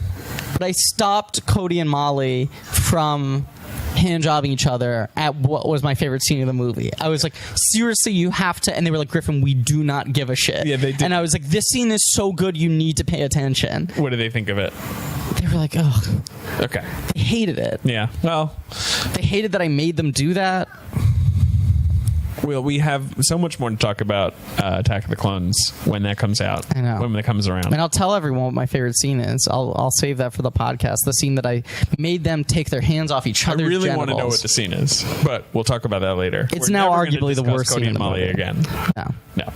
Is it? Well, we'll find out. Yeah, I think you can guess what it is. I can. Okay, Food and Bead. Oh, they're ululating for Jabba the Hutt. Yeah, Jabba. it's not great. I love the pod race, but this stuff is kind of half-assed. Gardella, what was her name? Gardella? Gardella the Elder? Yeah, she's the older one. Yeah. It's like, you know what? It's already so much harder, like, women over 40 to, like, get jobs. She's not a woman. She's a slug. Okay, but I'm She's, saying females. hermaphrodite. Yeah, I know. Females, I understand. right? I understand. To put elder in her name, just because she's, like, the eldest child. You're saying it's a hindrance rather than a help. I don't know. I think there's a reason she's standing 6 feet behind Jabba, even though he's younger. Qui-Gon paid for this box seat that they got. It's really nice. Probably like 50 billion credits. Do you know how many Darth Sidious packs he could have bought for the amount he spent? Talk about it. So yeah, we are elevated skybox. It's so boring. The helmet's cool. Helmet's cool. The pod race is we talked about this. It's just the visual language of the film makes the most sense here. Do you want to talk about Tomorrowland for a little bit while the pod race is happening, because we've already covered the pod race in such detail? I saw it last night alone. Hey, there was almost no one in the theater. Really? The movie is a flop, which is sort of sad. See, I saw it at a IMAX screening, and it was pretty crowded, and it got applause at the end. Actually, that's nice. Yeah, I mean, I saw it at a 9:20 p.m. screening at the Regal Court Street. On a Tuesday after Memorial No, of course Day? there's no one it's there. empty. Yeah. And by the way, did you know that on Tuesdays, if you're a Regal Crown Club card member, popcorn's $2? I do know that. That's really awesome. I do know that. In my wallet, my Regal Crown Club card is the oldest thing in my wallet. It is from 2008. I've had it that long. Oh, mine's older than that. Well, mine, I moved to this country in 2008. That's just, Yeah, I have like the oldest design. Me too. And it's maybe yours the is even older. barcode's like scratched off. Yeah, it doesn't my work mine that is well. mine doesn't. They have to scan half manually the time. type in the 0000000. Yeah. Right. Watto's box here, as there's Warwick infamously Davis. Replicated in the classic action figure box set. But then, the sound. So good. This is a great sequence. Ben Quadraneros stuck at the... I hate Ben Quadraneros. I don't like his face. So everyone hates Tomorrowland. It's getting panned. Is it getting panned? I mean, it's definitely, I think, being seen as a failure. Even if some people think it's like a noble failure. I think the reviews are really frustrated and angry because Brad Bird is such a genius. He's made 3 masterpieces. Yeah. Iron Giant, Incredibles, Ratatouille, just to be clear. Yeah. And then he made Ghost Protocol, which maybe you don't like as much as I do, but I love that movie. I think it's like a perfect I think Funhouse that movie is just ballet. Do you know what I'm saying? It's like a perfect Rubik's Cube movie. I agree. I think the script is pretty shitty for Ghost Protocol, which he didn't write. Yeah, I know. I think it's a beautifully constructed film. The script is kind of like Marvel movie level, where it's got a lot of good lines. The chemistry of the cast is pretty fun, but it's sort of air. You know, like there's not a lot to it. Yeah, it's like fucking vaporware. Yeah, but it's all about the sequences, getting from one Rube Goldberg machine to another, and he nails that. It's beautifully constructed. And then Bird is just, by the way, kind of an underrated director of actors because Renner is great in that movie. Yeah. In a part that could be very boring. And, Agreed. Paula Patton, I think, is similarly strong. I agree. And an underwritten role. And, Cruise is Cruise. When he's, I love it. But also, you look at the vocal performances that Brad Bird's gotten out of people. Oh, my God. Well, Vin Diesel. Right. I mean, look, the main cast of The Iron Giant is Vin Diesel, Harry Connick Jr., and Jennifer Aniston. Yeah. And he maybe gets the best performance that each of them has ever given. They are all Harry Connick Jr. And you're forgetting Christopher McDonald in The Iron Giant as the villain. Yes. I was not forgetting. I was saying he's probably the 4th lead. Well, who plays Hogarth? We don't know. Eli Marenthal. Oh, nice job. Oh, yeah. I know that shit. Good you pull. Kidding me? I know that shit. He's great, too. Yeah, he's terrific. I was saying Jennifer Aniston you wouldn't think would be good at vocal work necessarily. Oh, she's so good, though. She's really good in that movie. And it's weird because it's not a big role because it's just the mom. It's just kind of the worried mom. Yeah, she nails it. She nails it. And then, Harry Connick Jr. is wonderful. And then you look at the casting Incredibles. I mean, not to mention how good a performance he gives as Edna Mode himself. Brad Bird is the voice of Edna Mode. No, The Incredibles, Holly Hunter and Sarah Vowell especially. And Craig T. Nelson, too, kills They have so much emotion in there. Yeah. I love The Incredibles and then much. You go into Ratatouille and you have Patton Oswalt killing it. What great outside-the-box casting choice. The Incredibles suffers from who plays Linguini. Oh, you don't like that performance? He's kind of annoying. I like it. Phil, I was going to say Phil Romano, longtime Phil from the Gethard Show. His name is Lou Romano is his name. Okay. I like that voice. He's a picture animator. He's not an actor. Okay. He's all right. But Janine Garofalo is great, and Will Arnett is great. Yeah, Janine Garofalo is great while doing one of the worst French accents in history. That's true. And what's his name? So Gascoigne has like a view screen. Yeah. Which is weird. It feels like an unfair advantage. Yeah, it does feel like it's kind of like in the Super Nintendo Mario Kart where if you pressed X, you can see behind you. That's an interesting thing about pod racing is like Formula One racing, it's like, well, there are the basic like measurements. Like everyone their car has to abide by the specifications. Yes, although everyone's making different engines, and that's crucial. But yes. But the vehicles are entirely different. Yeah, they're all, which is great. I like that. I do too. Ben Quadraneros. Look, obviously it didn't work at all, but in theory, having 4 engines, I think it'd make you real fast. Right. And then Sebulba, again, he's this monstrously big thing. Yeah. And then Anakin's all small, and, it's David versus Goliath. Duck Ralter. R.I.P. Kaboom. Collapsing. Here's a serious question. How many people do you think are still listening at this point? 0.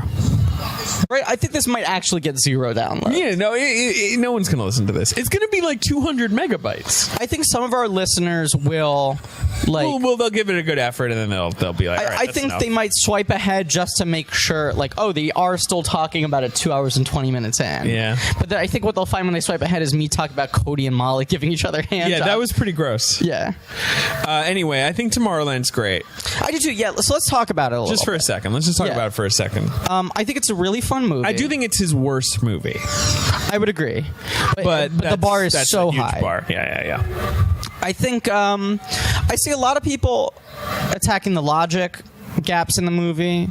Yeah. I don't think it needs to be logical. I don't either. I think the movie has a little trouble that a lot of movies have where it's like a lot of these big, sci-fi kind of movies have where there's a lot of backstory that it just can't get into. There's a whole other movie to this movie, but I think that's fine. I kind of like the movie they chose to make. Yeah, me too. I think they advertised the film so poorly. Yes, they did. Because they did the whole fucking goddamn mystery box technique. Yeah. Where it's like, oh, you don't know anything. You have to see it to unlock the whole thing. Yeah, it's the Damon Lindelof thing. But from the campaign, from the imagery we did see, it made it feel like the movie was going to take place predominantly in Tomorrowland. Right, whereas it basically doesn't at all. It's a Wizard of Oz movie where it's like, we got to get to this place. And you only get there at the very end. And it's problematic because you want to see Tomorrowland from this ad that she sees near the beginning. Right. And then when you get there, it's all busted up. But you can't make a movie set in Tomorrowland because it's like a paradise utopia. Like, what's the fun? It also is much like Wizard of Oz, where the whole time they're like, we got to get to the wizard, we got to get to the wizard, and they get there and it's not what they thought. They're disappointed. Yeah. You know? I like that to it. But I think if the advertising had sold the movie as what it is, which is a chase movie almost. Three people struggling to get to this place, this mystery place. Yeah. The tension and the whole film, you're wondering if they're even going to get back there. I think they have great chemistry too. Me too. Clooney and Britt Robertson and Raffi Cassidy. She's unbelievable. She's a that great girl is unbelievable. Plays Again, the little robot girl Athena. Brad Bird really knows how to direct actors. Look at the difference in child performances between Raffi Cassidy and Jake Lloyd. That's a very, very good point. And it's not just about a talent or ability. It's not just about maybe Raffi Cassidy's parents did better line readings with her in her trailer. I also think it's like George doesn't care about actors. Like, he openly it's like the dialogue is wallpaper, I don't care. Which is funny because you'd think Brad Bird might feel the same. He's an animator. Yeah. Actors are less important to him. He's a visual master. Oh, but he clearly loves actors. Very much loves to get these great performances out of people. Yeah. I think Tomorrowland's really sweet. I mean, I like the message of it. I know a lot of other people saying the message is like shoved down your throat. It is a little bit, but it's a kids movie, so I can deal with that. That's the thing. I give it a lot of passes for being a kids movie, not because I think kids movies should be held to a lower standard. I think Brad Bird, if anyone, has proven that a kids movie can operate on extreme, without having the annoying Shrek adult levels, just throw in some jokes, right? And he's dealt with complicated themes before in his movies, but I think this movie specifically is like a message to children.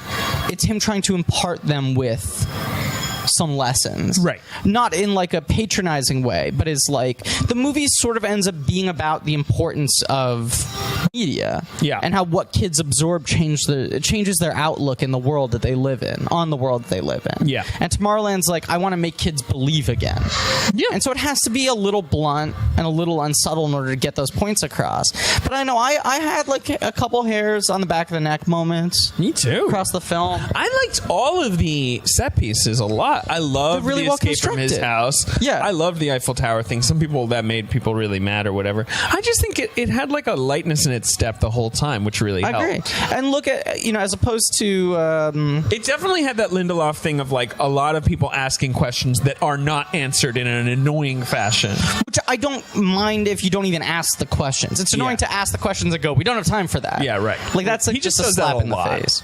Yeah. I mean, it was just always a problem in Lost where you would, like, Jack would finally have someone who could give him some answers, and he'd just be like, where are we? Or like he'd ask like the totally wrong and just be like, no. Start asking questions like, what's the smoke monster? What is that thing for? Can you explain that, please? But anyway. I think it's the best Lindelof movie, which is super faint praise. Well, wait, apart from Prometheus and Into Darkness, is that it? He wrote Cowboys and Aliens. Oh, right, which I've never seen. And there's another one, right? Is there? I mean, Into Darkness and Prometheus are both failures. They are not just script failures, but I would say the script certainly is. Yeah. He did not have any part in writing Super 8, correct? I don't think so. That's just Is that just Abrams? Yeah. I'm looking him up. What's J.J. Abrams doing next? He hasn't done a movie in a little while now, right? I'm fascinated to see whatever he wants to do. Yeah, I don't know. I'd love to see what kind of film he's doing next. So we are watching Star Wars Episode 1, The Phantom Menace, just to remind you. Oh, he wrote wrote World War Z. I think he wasn't the only person who wrote it. Yeah. The movie is actually not bad. I think he did rewrites. I think he just did the reshoots at the end when they threw out the whole last third act of the movie. Right. Jabba the Hutt is sleeping. And that's it. You know what's really funny is Lindelof wrote Tomorrowland, and then Carlton Cuse, his lost show writing partner, wrote San Andreas. Oh, really? Yeah. He's the sole credited scriptwriter for San Andreas. Yeah. I didn't know that. I'm so excited for San Andreas. My boss saw it yesterday, and she liked it a lot. I saw those tweets. Looked great. The tweets looked great. Tweets look great. Okay, so now Annie has won. Shmi is kissing him on the cheek, congratulating him on winning. Watto's box, and Watto's beginning to smell something stinky, I think. He accuses Qui-Gon of swindling him. Dude, here's a serious question. Yeah, go ahead. What were you going to say? I don't know. I mean, Watto sort of has a point in that, like, Qui-Gon did have this. Like, he does a blood test on Anakin. Yeah. He gets a little bit of an inside track. Like, what if you were doing blood tests on horses before the fucking... You can't have him. It wasn't a fair bet, Watto says. Like, let's take it up with the Hutts. Which is kind of weird, because you don't even know what that means. It says we both got a tweet. Adam's Family Values. It's from Lux Alptrom listening to... Adam's Family Values is legitimately one of my favorite movies, and I've seen it 1,000 times. I owned it on VHS. John Cusack rules. When I was... Oh, she's amazing. Yeah. When I was a kid, I used to watch the moment where Pubert bumps onto... shoots onto the airplane, and he just goes like to the window for 1 second. I would just rewind it and watch it over and over and over again. His name is Pubert. His name is Pubert. Pubert is a great sight gag every time you see him with a little mustache. It's so funny. It's so a baby funny. In a little suit. Because, there's a lot of weird rules governing babies and how much makeup you're allowed to put on them, and they do such a great job with very light, slight touches. Yeah. Yes. Oh, man. So they sold the pod. They have some money. What's he showing? What does the money look like? It's like weird little discs. What? I never even thought about it. It looks almost like it's like a hard drive that you load credits onto. Do you know what I'm saying? It doesn't look like you would hand to someone. It's like Bitcoin. Right. It's like you go to Gragra and you go like, hey, can I plug this in and transfer? Yeah, right. This is really weird, this scene, because Qui-Gon is very emotionless in delivering the news to Shmi that he is going to take her son from her. Yeah, I love that he didn't tell Shmi that he had bet his son's freedom until after the race is over. He's not like, look, I want to let you know, if Anakin wins the race, I'm going to take him with me. He's like, so Anakin won the race, I want you to know I'm peacing with Anakin right now. Because this is the thing, she doesn't fight it because obviously she knows it's a good call for him to. But at the same time, there is this there's a little steel behind what Qui-Gon's saying, which is like, just FYI, I actually own him now. When I love Anakin going, can I go, Mom? I want to do it. And it's like, bitch, you ain't got a choice. Yeah. You fucking owned by this guy now. It's a weird scene. This is... It's almost right. There you go. Now he finally realized his mother can't come with him. Is this truly one of the least emotional films ever made? It is. It's a weird scene because in one way it makes a sort of sense that such a little kid might not fully understand the emotional weight of what's going on here, that he might never see his mother again because he's just a kid who lives in a town. Like, he might not get how far he's going to be taken away from her. Dare I even argue? Why can't Qui-Gon just fucking take her? What's Watto going to do? Take her. What's Watto going to do? Send the army after her? You know what you do? You take her and you put her anywhere else. You know what I'm saying? Just it's like anywhere else. Buy the two of them an apartment in Coruscant. Like, this planet is controlled by the Hutts. Guess which planets aren't? Thousands of others. Literally every other It's one. a galactic, system of police and laws, and it's just... He is a Jedi Knight. Is it like a Star Trek thing? Like, where it's like the Prime Directive? He can't mess with this, primitive society? No, because he's stealing his The rules of the Jedi are so weird. Oh, David, what if I just, took a nap for, an hour and woke up? Do you think anyone would listen to it and know that I was asleep for an hour? I don't know. Probably not. You've been talking more than me, probably, though. Yeah. They might just think, wow, Griffin's really giving this a close study. close read. I love the whirling. There's sort of like the spinning motor in C-3PO's head that you can see. I like 3PO. I like this shot where you're in his eye. Yeah, that's a weird. It's kind of a good shot. It also like makes it clear that like in most movies where we see from a robot's POV, like RoboCop or the Terminator, it's like green and distorted. There are text graphics all over it. Apparently, C-3PO's robot eyes work exactly the same as our own eyes, which is funny because they look like light bulbs. They don't look like they should work exactly. They look like light bulbs with dots painted on them, but instead it's like he's got perfect 20/20 vision, no color distortion, but also human vision, color distortion. Human vision, not that great. Not that great. The Terminator and RoboCop, they can like zoom in and X-ray people. Like C-3PO. Have you seen While We're Young? Yeah. That one bit in the movie where Ben Stiller goes like zoom in on that. Yeah. And then he's like, I can't zoom on this thing. It's a really funny moment. I like that moment. I really like that movie, which is a movie I think a lot of people were underwhelmed by. I liked it too. And I like that where like in the last act of the movie, there's this plot suddenly where it's like Ben Stiller's going to solve this like mystery. He's in a thriller. Have a moment of triumph, and so that works. Where he's like, zoom in on that. Yeah, and like the stakes are nothing for everyone else, but they're so high for him. Yeah, I really like. I like that. I interviewed Noah Baumbach about it, and I was trying to get at that with him, like saying, like, are you trying to undermine? But I think Noah Baumbach was just like, I just liked having a plot, like that. That seemed to be his main. Yeah, it is kind of uncharacteristic for him to have that much of a plotty thing. Usually his movies end very plotlessly. Yeah. You know, even if they begin with a little bit of plot, by the end it's everyone just kind of settling in or whatever. Greenberg at least has her in the hospital. Is she pregnant in Greenberg? No. I just want to point out quickly that this goodbye, no tears. I know George said he shot a more emotional version. He talks about no tears. Carrying blah, blah, blah, blah. Darth Maul. I forget why she's in the hospital. I don't think she's pregnant in it, right? But there's that great scene where he says, when she's in the hospital going into like an operating room, he's like, you're important, you man. And she's like, I know. I love that scene. Greenberg is good too. Greenberg's a great movie. Yeah. Baumbach's only made one bad movie, and it's Margot at the Wedding. That's the one I haven't seen, actually. It's not good. I've even seen Highball. I haven't actually seen Highball. Yeah. That's the one he kind of discredited. He took his name off it, This scene. That bike is cool too. This lightsaber fight is terrific. God, you know the film really gets exciting every time Darth Maul's on screen. Yeah, he's just got a presence. Because it's moving. The camera's moving. Things are moving. It's moving, but there's also just something about him. You're talking about how like in the whole undersea sequence, there doesn't ever feel like there's any tension. Right. There's no threat. This guy, you're like, what's this guy? There's a threat. Something's going to go wrong every time. Even just when his hologram appears behind Sidious's hologram, you're like, something's going to go wrong here. And even though Obi-Wan is saying like take off, you know, like there's some, you know, we can handle this, they're surprised and he has to retreat. Yeah. And then there's that great shot of Maul even like that deactivating his lightsaber from behind, very ominous. And so really at this point he's still only used one side of the lightsaber, we just think he's got a really long lightsaber handle. I think about it all the time that the trailer ruined that, because I really wish that could have been. And it wasn't even the trailer, it's the Vanity Fair 1998 cover, like, or what, the photo shoot that Annie Woods did. You can see his double-bladed lightsaber in one, and it's like cool. Yeah. But I just wish they could have kept that. A similar moment in a bad movie that I wish hadn't been ruined is because it's I'd argue the best moment of the film, and if it had been a total surprise, it would have been so exciting. In Iron Man 2, the suitcase armor on the racetrack. That's a great. That's great. Yeah. And instead, that is the trailer of Iron Man 2. That is the whole trailer. Yeah.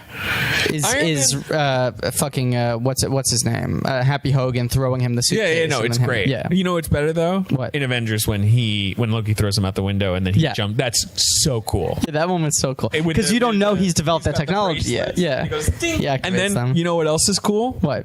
Which I love in Iron Man 3 when he puts the armor on her and you don't know that he's going to do that. I love that too. That scene. That movie's a tremendous movie. Do you know what my favorite moment in Iron Man 3 is? Go ahead. After he's done the Barrel of Monkeys rescue from Air Force One. Right, and then he gets the thing gets hit by a truck. Yeah, and then you realize he wasn't in the suit the whole time. You've been watching this whole action sequence, and he's just on a boat. He's just on using a remote control. Like this, just dancing around. I agree. That's a great. But that's not my favorite sequence, just because there's so many good tactile Jar Jar feet. You see how good they look. Even like his leather pants look yeah. real. They look really good, right? I mean, they're such strange feet, but oh God, and now it's so- back to dumb CGI. God. But the light catches So it this in the is right the way. scene where Padme is down in the ship, whatever, the storage, whatever, the lower decks. Okay, so how with far into Anakin, this and movie she's are we? giving him a blanket. She's saying space is cold. The Queen is worried. She's talking about herself. We're an hour and 19 minutes in. Okay, so many films are just 90 minutes long. Right. This could be. And you know what? This movie could end here. But Wait a second. This is a real thing. This movie could end here. Yeah. Pod race is your climax. Yeah. Then your battle with Darth Maul to be continued, right? I mean, not that I'm saying that wouldn't be a good movie. that's so serialized. I mean, let's I know, just I know. cover an hour and 20 minutes what's happened in the film. Okay. Trade is blocked to Naboo Yep. because Negotiators get kicked out. Trade invasion of Naboo. right, the Jedi Knights. So then they're freaked out. Royal family leaves. Right, they go down Go to Tatooine, Naboo. They're get a like slave. right. That's what they've accomplished so far. They acquired Right. one slave. Negotiations fell apart. They go down to Naboo to warn the Queen. She comes with them. They get on a ship. escape. They buy a slave via buy a a slave. race. They have a race. That's all that happens in this they movie. have An now all hour right, and now- 19 minutes. So an hour and 20 minutes in, we are arriving on Coruscant, which I know we make fun of it a lot. I do like the design of the planet where it's all lit up. It's kind of cool. Tomorrowland looks cooler. Yes, but active Tomorrowland, the ad Agreed, for Tomorrowland. agreed. The Tomorrowland they land in, the busted depressing. Tomorrowland, it's very depressing. It's not great. depressing. I mean, there's a French theme park. Mm-hmm. Yeah, I'm saying those words. There's a French theme park near Tours called Futuroscope, Oh, wow. which is like a Tomorrowland-y kind of. Yeah. It's kind of like Epcot as well, I Yeah. guess, which is, I went there with my French class when I was in the 10th grade. Sure. And Went to school in London. I did, yeah. Right, And so I it was went a on a French quick hop, exchange trip skip, tour, and we went jump to, away. one thing we did was we went to Futuroscope, Yeah. and it was February, it was really cold, Futuroscope Yeah. was really empty, and it looked like Tomorrowland, Yeah. present Tomorrowland, So that's where where it's just you had busted and kind of flashbacks. desolate, but Yeah. there's all these like crazy buildings that are like spheres and Yeah. disco, that look like disco balls, and Yeah. all right, so here we have Terry Stamp and Ian Great Terry McDermott Stamp. You can as see Chancellor of Lorm and Senator Palpatine. Terry Stamp is seething that he's doing these scenes against a green Hates screen. this shit. He is so bored. So here he is with Keira Knightley. Right, and is Portman behind him? Even? Portman is behind. That does him, look but like who knows? her over his shoulder. That could be a composite, And then he stands and lets them leave, and then he talks to the Jedi. Which he's technically kind of their boss, right? He sent them to the Trade Federation. Yeah. But Stamp's not even talking. All of this looks terrible because everything's just been like cut together. Terrible. And the way they try to like approximate the lighting is they just make everything look really blown out. Like there's just like a halo around each of them. Because Coruscant, a lot of natural light. A lot of light. Okay, Queen's being gross. Which is kind of weird. Yeah, Coruscant is never going to be explained. No. They're in a little flying thing. Oh, God.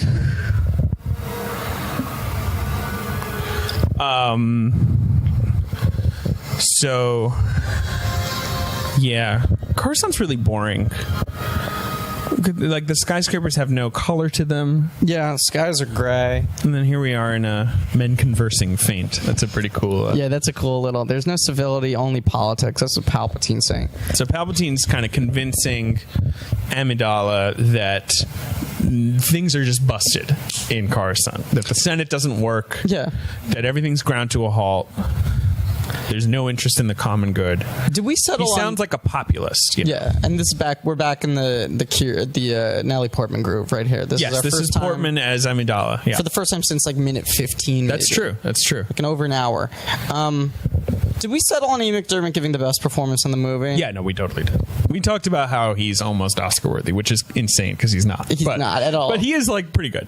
But there's like a real He's doing undercurrent a of lot. life. He's doing a lot with very little. Yeah. He's having fun too. And he just enunciates beautifully. I think at one point he says like baseless accusations of corruption. And That's it's just like that great British stage McDermott, actor. he used to be the artistic director of the Almeida Theater, and I've seen him do like the Jew of Malta and all these great. He won a Tony too about 10 years ago for Awake and Sing. He is a tremendous actor. Yeah. He should do more pictures. A real discovery by George Lucas. Yeah, he's a real good film actor too, though, because he's mostly a stage actor. But he should do more talking. I mean, this just again to be clear, this film has 3 of the greatest Shakespearean actors in 20th century Britain: Ian McDiarmid, Terence Stamp, and Oliver Ford Davis. These are all like titans of the. Is Oliver Ford Davis Sarah Bibble? Yeah. Really? Yeah.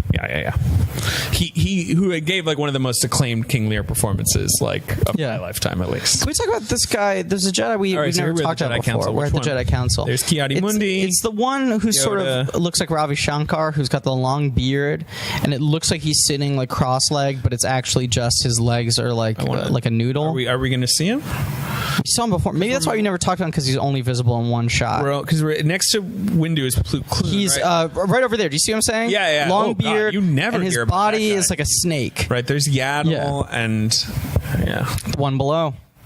And there's Yariel Poof, and that's Adi Gala around. We don't hear much about her either, but I have her in the trading card app. Plukan, Ki-Adi-Mundi, some of my best friends. Yes. I'm not trying to brag, but I do hang out with them a lot. Look at the animator and Yariel Poof showing off, just having the head sway back and forth. Which I like. I like some. Oh, and these 2 guys look at each other. Mas Almeida, maybe, and then I don't know the other. Yeah. I believe it's this boy. The Jedi scenes are interesting because this guy with the beard is interesting. Yeah.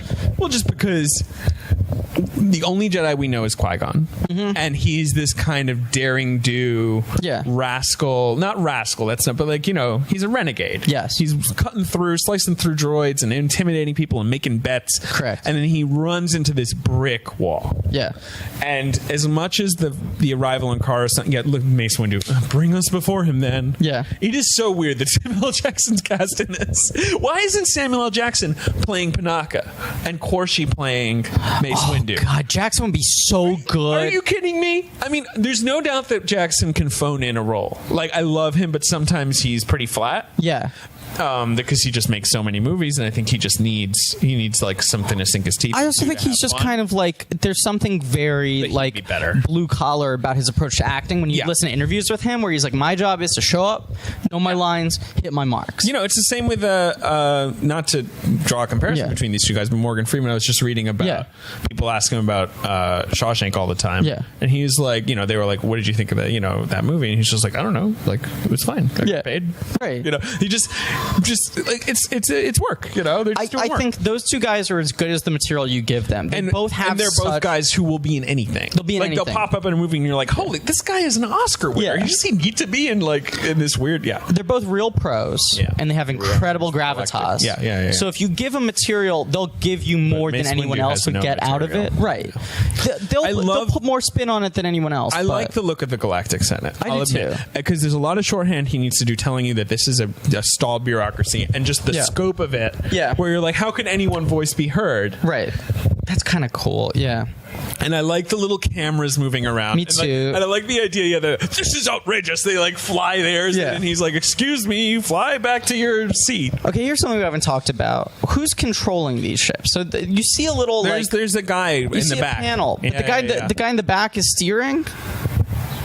Is that no? Because that guy's not steering. Look, no one's got the steering wheel. Look at this pod right here. That's a good point. We're in Amidala's pod. Maybe someone is just in an office somewhere steering it around.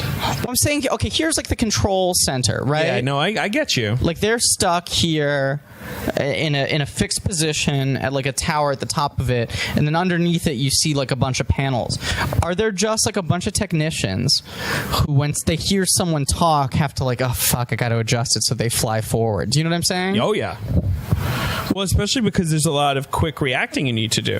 Imagine if you're all the way at the bottom and you're like, excuse me, God, if I could get a little... if I could fly up for a second. By the time you get up to their level, they've already...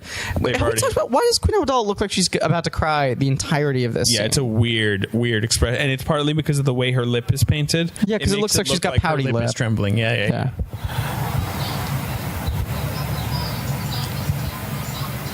Sovereignty now. Is she committee? Committee. Committee. Yep. I love that line reading. Yeah. This body is not capable of action. I suggest new leadership is needed. Now, why does it take her to do this? A 13-year-old. No one has thought to do this because this is all it takes to bring down Valorum. Naboo doesn't seem like an especially big or powerful planet. But it's lavish. I've said this before. I love this reaction from Stamp. It's great. There's the Grogras. And then we got the ETs swoops. there in the bottom. Yeah, which I hate. Yeah. Now they will elect him. Look at Ian McDermott. Look at how see, this is where formal training as an actor comes in. Like, he is able to convey so much through body language. Yes. And the tenor of his voice, you can tell the ulterior motives without him overplaying his hand. So good. I'm just gonna do this. My boss is bothering. Okay, so look at this. Is a good shot. This is kind of a good shot. Look at the sunset in Coruscant. This is something we didn't talk about. The sun in Coruscant is colossal. Humongous. It fills the screen as opposed to our sun, which is like a little disc. And look at how nice the Jedi Council looks at dusk. A ship. Yeah. A speeder. It's weird. And they're like, geez, pretty good. Well, you gotta be specific. Yeah. Yoda's stroking the old chin. How feel you? I mean, this cold, sir. This scene is so creepy. Literally, fucking turn down the AC. And by the way, the reason Anakin might be cold is he's from a hot planet. Yeah. This is an air-conditioned planet. He's from a hot planet, and look, everyone else is wearing multiple layers. They're all wearing heavy robes. He just got on his little potato sack dress. I really like that Anakin gives them attitude for saying, like, you're thinking about your mother, huh? Like, of course he's thinking about his mother. I'm a little boy. You're taken from my mother. By a strange man I don't know. They lecture him on thinking about his mother. These guys are such dicks. I sense much fear in you. Back the fuck off, Yoda. He has this like really satisfied look when he says, I sense much fear in you, as if he's cracked some code. Yeah. He's obviously going to be afraid. Like, is this really such a shocking idea? Used to thinking people gonna die. Yeah. Suddenly Jar Jar cares about other people's emotions. Get the fuck out of here. Okay, I want to figure out who the Jedi is with the Ravi Shankar beard. I want to figure this one out. Because I think he looks interesting. Known members?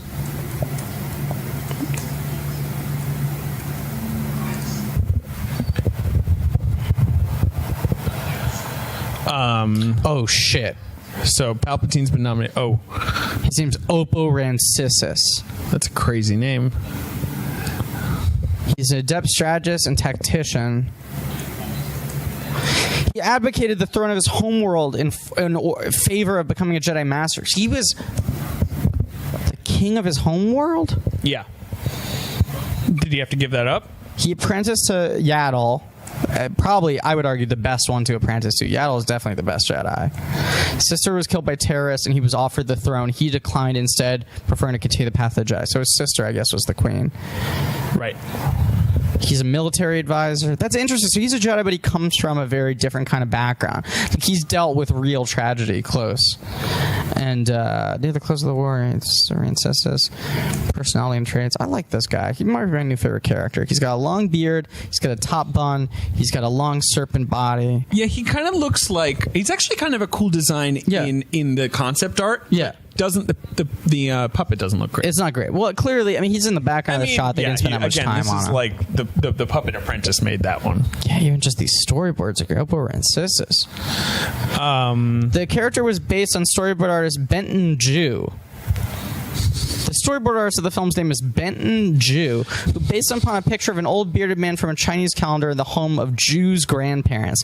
This is so funny, because it keeps on just saying Jew made several modifications to the picture. Calling him Jew. Jeez. Well, apparently he comes back in Attack of the Clones. Well, I'm excited to see him. Me too. I hope he has a big part. Man, I'm so excited to watch Attack of the Clones. Oppo Rancisis. Me too. God. insistence. Okay, Yoda is throwing some shade on Anakin. He's saying to Obi-Wan, I see a murky future. Don't fucking train him. Yeah. He's like, what am I supposed to do? Go return this kid? You know what the biggest problem with this whole thing is? Yeah. We were just talking about, it's been an hour and 20 minutes. We basically had 2 satisfying action sequences, maybe 3. Yeah. And but I really would say 2, because I would say the action sequences that open the movie are really boring, like I was talking about. Yeah, and 2 of them are kind of aborted. I mean, the fight with Qui-Gon and Darth Maul is kind of half a fight. Yeah. Then the attack on the droids in Naboo is also like half a fight. Right. I think the Qui-Gon Darth Maul fight is okay. But It's a good prelude. Yeah, it's a prelude. Yeah. So really, we've only had 1, which is the pod race. Right. Anyway, and then we get to Coruscant, and we're like, great, finally this is going to gain steam, and everything slows to a halt. More meetings. It's just meetings upon meetings. We cut between 2 separate sequences of bureaucracy. The Senate on one hand and the Jedi on the other. This is the clue we need to unravel the mystery of the Sith. One guy they have on this. He's like, I may have discovered the ancient evil that like is our true opponent, and they're like, all right, well, look into that. I don't know. I'm sure I complained about this before too, but like, and also this kid might be the prophecy kid. Like, are they not like their antennas should be raised? Oh yeah. They should be like, we should really do our due diligence and look into this. Rather I mean, than I'm sure that George Lucas wants us to think that the Jedi are just busted, fucked up. Yeah. I'm sure we talked about this before, but George Lucas, in his, when defending this film, says like, well, it's not meant for adults, it's meant for kids. Yeah. What fucking kid wants to watch this? Like, I know kids like it because it's got space battles and shit and like cool designs. Yeah. But like, if you're explicitly writing a movie for kids, if that's your argument, this movie's just meant for kids, adults shouldn't be taken so seriously, why would you make it all about fucking bureaucracy? Yeah, why is there a Senate? And why is there a trade federation? Why? What? No. Now, but then again, when you were a kid, you loved this movie. It was my favorite. So, I don't know. Kids are dumb. Man, I don't know. I think I was just... So, just wanted to point out, Anakin's already calling Qui-Gon Master. Yeah, gross. He calls him like Master and Sir. This is Massa. This is the Massa Qui-Gon. All right. I can't do that bit. No. I've already been too racially insensitive throughout 10 episodes of this podcast. This is a scene that I know drives people crazy, where he's talking about the midi-chlorians, and it's just a bummer. The Force is such a simple concept. It's nice when it's magical. At the beginning of the film, you just go, oh, these people got magical powers, and now it's like, well, and like, what's the Force? It's like life energy. It's just, we can grasp it. And now he's like, well, there are these biological entities live inside our bodies, and it's just 30% of this quote-unquote commentary is just me yawning on Mike, which I think is the best, most accurate commentary I could do. Yes. I like this hairstyle where she's just got these like drooping like hair testicles on either side of her head. I'm not actually. This is not my favorite Amidala costume. No. What's your favorite Amidala costume? I'd say the first one in the first Naboo meeting where she's got the sort of the light bulb dress and and she's got like the half donut hair. That is pretty good. I'd say second after that is the Senate outfit, the big where she's got these giant like metal cylinders on her hair. The pouty makeup, where only the upper lip is painted. So now here we have Palpatine. It's Palpatine. Yeah, it's Darth Sidious. It's saying the Senate, the things will stay as they are. You're not fooling anybody, Lucas. He does make this though. He does make the 2 distinct characters. I do feel like I mean, again, credit to McDermott, the great Ian McDermott. Okay, Rick Olay he's saying some more boring bullshit. This is like almost a nice idea that like Rick Olay is like sort of showing Anakin the ropes, but it's not developed in any way. Because Anakin's interested in like being a pilot. So now they're chastising Amidala for returning to the planet. And Qui-Gon and Panaka are saying we have no army. Fight this war. So is it that Amidala, right? And this is Natalie Portman right now. This is now we're back in the Portman. She's saying to Jar Jar, we need the Gungans. Yeah. It's just a little half-assed. That's all half-assed. It's a droid control ship. So that's the big idea, is that the donut ship, which we thought was just meant to be headquarters for trades, is like the signal tower for all the droids. It's like a network. It's really, again, it's sort of, we talked about it a lot, but Obi-Wan is in the first few minutes, he's in the thick of things, and then he just takes a nap for an hour. Real backseat. He's just, and he's apologizing to Qui-Gon for God knows what.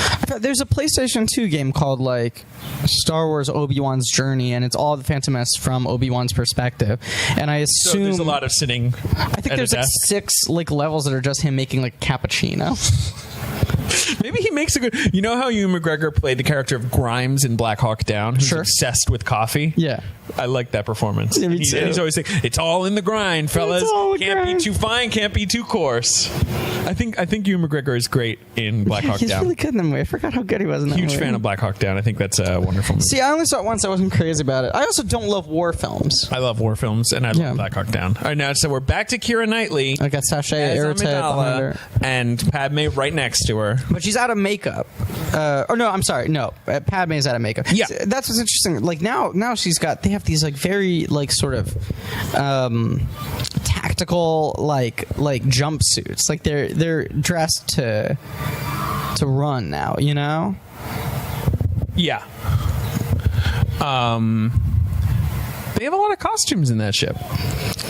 We're I hate this scene. These ruins. This half-assed Buddhist temple place where the Gungans hang out. I have these ruins. It's so half-assed. After the very nice design of the Gungan city. Yeah.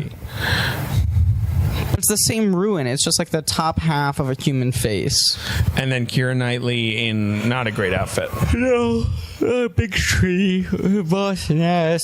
Who does and others. I hate this scene. I'm going to go to the bathroom. Mm-hmm. You just keep it. So I just took a sip of my orange juice. It tastes pretty good. I got Tropicana, no pulp, calcium plus vitamin D because I have weak bones. I guess vitamin D is mostly found in seafood, which I don't eat. I just think seafood's gross. It's not for moral reasons. It's just for aesthetic reasons, taste reasons. I think it looks gross, it smells gross, it tastes gross. And then eggs also have vitamin D. Eggs are probably my least favorite food in the world. Eggs might be my least favorite thing in the world. I want to vomit anytime I see an egg. And it doesn't matter how it's prepared, if it's hard-boiled, if it's scrambled. I just think it's a gross food. And once again, it's not the embryo thing. A lot of people think, oh, is it because you don't like eating an embryo? I don't care. I would eat an embryo if it tasted great. If someone told me that pizza was an embryo, this whole time you've been eating embryos, I would still eat pizza. It's a great food. Eggs are just disgusting. They're just disgusting garbage food. I'm fine with things that have eggs in them, mixed in. I won't eat an omelet because that's too egg dominant, but something like a cake where eggs are obviously part of mixing it together. Whenever I'd make a cake, when I'd bake with my mom growing up, and you got to the part where you had to crack the egg. The cracking the egg was fun, but then once the egg drooped out, it was disgusting. So yeah, I don't eat eggs. I don't eat seafood. That's vitamin D. I guess you also get vitamin D from the sun, and I'm a vampire, and I don't like going outside. So that's Griffin's Orange Juice Spotlight. That's the new segment, just for this one-off bonus episode that is the commentary that none of you will listen to. And now Boss Nass is shaking his face and spit's coming out. Everyone's smiling. Everyone's charmed because they've decided to team up, be an army together. This movie fucking sucks. It's garbage. It's a piece of garbage bullshit in a doo-doo pile. And now fucking Newt Gunray is talking to Darth Sidious. God, I started this whole podcast so optimistic about everything, and I feel like it's just been beaten down.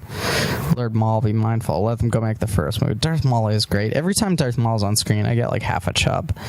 I find it so cinematically arousing.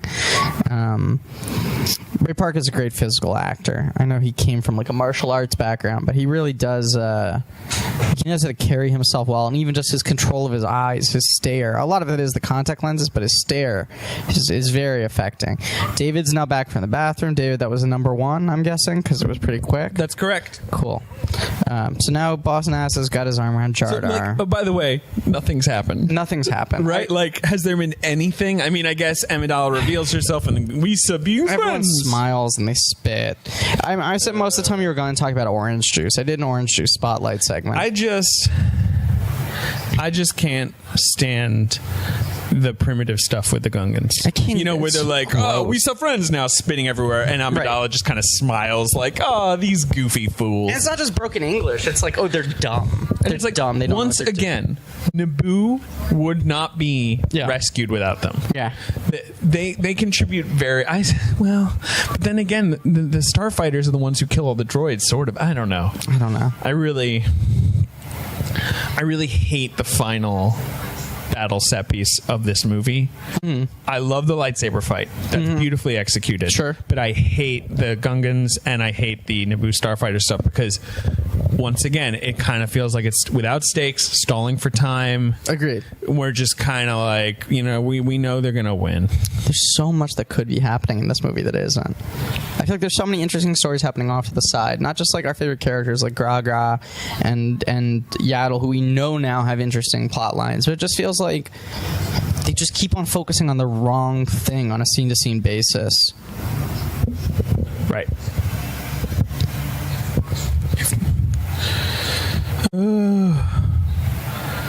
So they have to get the Viceroy, or else he'll return with another clone, droid army. Can I talk about something completely unrelated for a second? Yeah, go ahead. So I currently have disgusting facial hair. No, it's not disgusting, but you have like very specific facial hair. You have sideburns and a mustache. Right. I got an acting part in a TV show. It takes place in the 70s, and I had to grow this out for that. Yesterday was my last day of filming on episode 2. And then they were like, you're not in episode 3. Okay. And so each episode takes like 3 weeks. Okay. And it was like, you're probably in episode 4. Okay. But it's a while off. Right. And so I wrapped yesterday and then like took a long hard look in the mirror and I was like, well, this is just my face for a month now. Like I can't shave this off because it takes me too long to grow it back. So you just need to kind of trim it and keep it the same kind of length? I'm like stuck being a mustache guy and I'm like supposed to meet up with this girl I kind of like tonight and I just like... Ooh. Yeah, well, I mean, we already discussed how... how great you are with that. Sexually maladjusted I am. This is going to be a disaster. No, you'll be fine. I don't know how to relate to people. But I just got an email telling me that they added me to episode 3. Oh, and that's immediately great. I feel so much less terrible about the entire state of my life. Like I was thinking about just having a mustache for a month for no reason, and now so great. It's great news that they added you to episode 3. I don't know if I'm doing anything, but you're at least in it? yeah. And right? Make it Lamai. I'm just happy that I have facial hairs for a purpose. Look, I just want to point out we are an hour and 48 minutes into this. Yeah. It would be hilarious if you just disclosed like how much HBO pays you per episode. If you just laid it out all on the table, because no one will ever hear it. Yeah, I don't think I'm. What are the rules about that? Are you allowed to talk about that? Yeah, I don't see why not. Right? You know how like you hear X got paid $20 million bucks for this movie, but obviously the studios never say that. It all just kind of leaks out, right? Like all this stuff is very private, and is not accessible. It's not public information. You can't get it through like a freedom of information request. I think it's just maybe because it's a little gauche, you know? Yeah, of course. No one wants to talk about money. Of course. So yeah, right. I'm on a TV show that's going to be on HBO. Yeah, it's HBO. in January. Premium cable. It's not TV. It's HBO. I'm on a series. I'm on a series for HBO. Yeah. And the interesting thing is I get paid on a weekly salary, right? Oh, so you're not paid per episode? No. But it also means that like this week I only worked yesterday and I will be paid as if I worked the whole week. If you only have one day in a week, you get the weekly salary. I think for bigger actors, you get a per episode salary for regulars. So a regular means this is now just going to be our commentary. Yeah, this is great. A regular means that you are like contractually You're locked in. Yeah. The main thing is, are they locked in for seasons, like multiple seasons? It depends. I know on a network show you get locked in for like 7 years or something. Yeah, it depends. It depends on the show and the scheduling and who you are. You know, if you have a lot of clout, you can kind of go on a season by season thing. But for some shows, if they're like setting it up and you're the lead character, they want to lock you in for a couple seasons at a time, so they know you don't have the power to just like shut the show down. Right. If after season 1 you're like, I'm out. Right. By the way, the starfighters They're spinning out of control. they're shooting flying at off ship. to take down the the droid ships. And there's this dumb thing where Anakin is told to hide in a starfighter. And then the cockpit closes Lock and him he in has the fucking closet. put him in anywhere. Keep him. I don't know. It must have like a daycare center on the Trade Federation ship, right? Yeah. What was I saying? Regular means you're in every episode. And if you're not in every episode, they have to pay you as if you are in an episode. They essentially contractually tie you to being like, you're not doing anything else. This is your main job. We want to have you at our beck and call. Yeah. And I think those people get paid per episode. And then someone like me, I'm technically a recurring. Okay. But that means I have no contractual obligation or anything. All that means is they keep using my character and plan to keep using it. Right. But if you say you got hired by another show, like full time, like as a regular, then they'd be in a bind because they don't have that like. Right, they'd be kind of control over fucked. you. And like the email that I just got telling me I'm in the next episode is, hey, just want to let you know these are the dates we want to put you on hold. Right. So they have to ask on a month by month basis, like, can you do anything else leave these aside for this us? month? Yeah. And then I have to go through the difficult process of canceling all the no plans I have. Like, oh God, let me get back to you. Oh boy. I was planning to sleep 18 hours a day, but I think I can open that up. Yeah. But what I was going to say is there's a point I was getting to here. Well, you're talking about how you're recurring, you're paid weekly. Yes. Oh, this is what I was going to say. So the show takes place. It's about the music industry. Yes, it's the new Terrence Winter show about it's rock and roll in the 70s. It's called Rock and Roll now. That's It's cool. the official title. That's great. It's Rock and Roll, and it'll be on HBO in January. Right. It's centered mostly around this one record label, and I play an A&R guy who works at the record label. Yeah. Now, I have so far had very little to do. Okay. I'm just sort of a guy in the office. Yeah. It's one of those things, maybe, as it goes on, my character gets developed more. Yeah. But it's like, you need more staff members. Right. You watch the first episode of The Sopranos or something, and there's a lot of characters who kind of in the background who eventually The would get lower more to levels do. of the mob family, Mad Men, a lot of those background guys Very sort of Mad became Men's a more, great whatever. example. Right. But, so I have some dialogue, not a tremendous amount. Yeah. But more often, I'm like just being paid a stupid amount of money to be like an extra. Just to kind of stand in the background. Like sometimes they call me in and they're just like, well, we just want like clear coworkers who we can like ground as like, oh, that guy works in the office. Of course. And it's vital. I mean, they're absolutely right. And look, It no helps spoilers. with a TV show. No spoilers. There's a lot of crazy things going on in this office. Whoa. Something crazy is going on. They can cut to me in my dumb mustachioed face looking shocked. Yep. But sometimes that's like... Are you holding papers and stuff sometimes? Like, do you have props to work with? Yeah, yesterday we had like a big boardroom scene. It was like a conference room scene.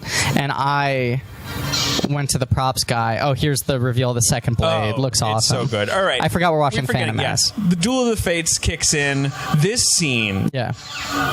Oh my god. It's so good. Yeah. The choreography It's of great. the lightsaber battle is flawless. Yeah. It's athletic. It's not cartoonish. Yeah. When they jump, it usually feels earned. Yeah. Oh god. They're doing awesome and like then force we flips. cut to Anakin going, whoops, what button makes the starship go? Why would he... God. He knows how this shit works. We just saw a It's like a one pod race. There's a difference between a ship and a speeder. God damn it. And yeah, he takes out the destroyer droids with this. I want to say this. Yeah. The Naboo starfighter design is gorgeous. Gorgeous. It's exceptional. Gorgeous. I would say, I know you like the silver one, but the yellow ones are beautiful. No, I'd say I like this more. Can I tell a fun story? Yeah. So,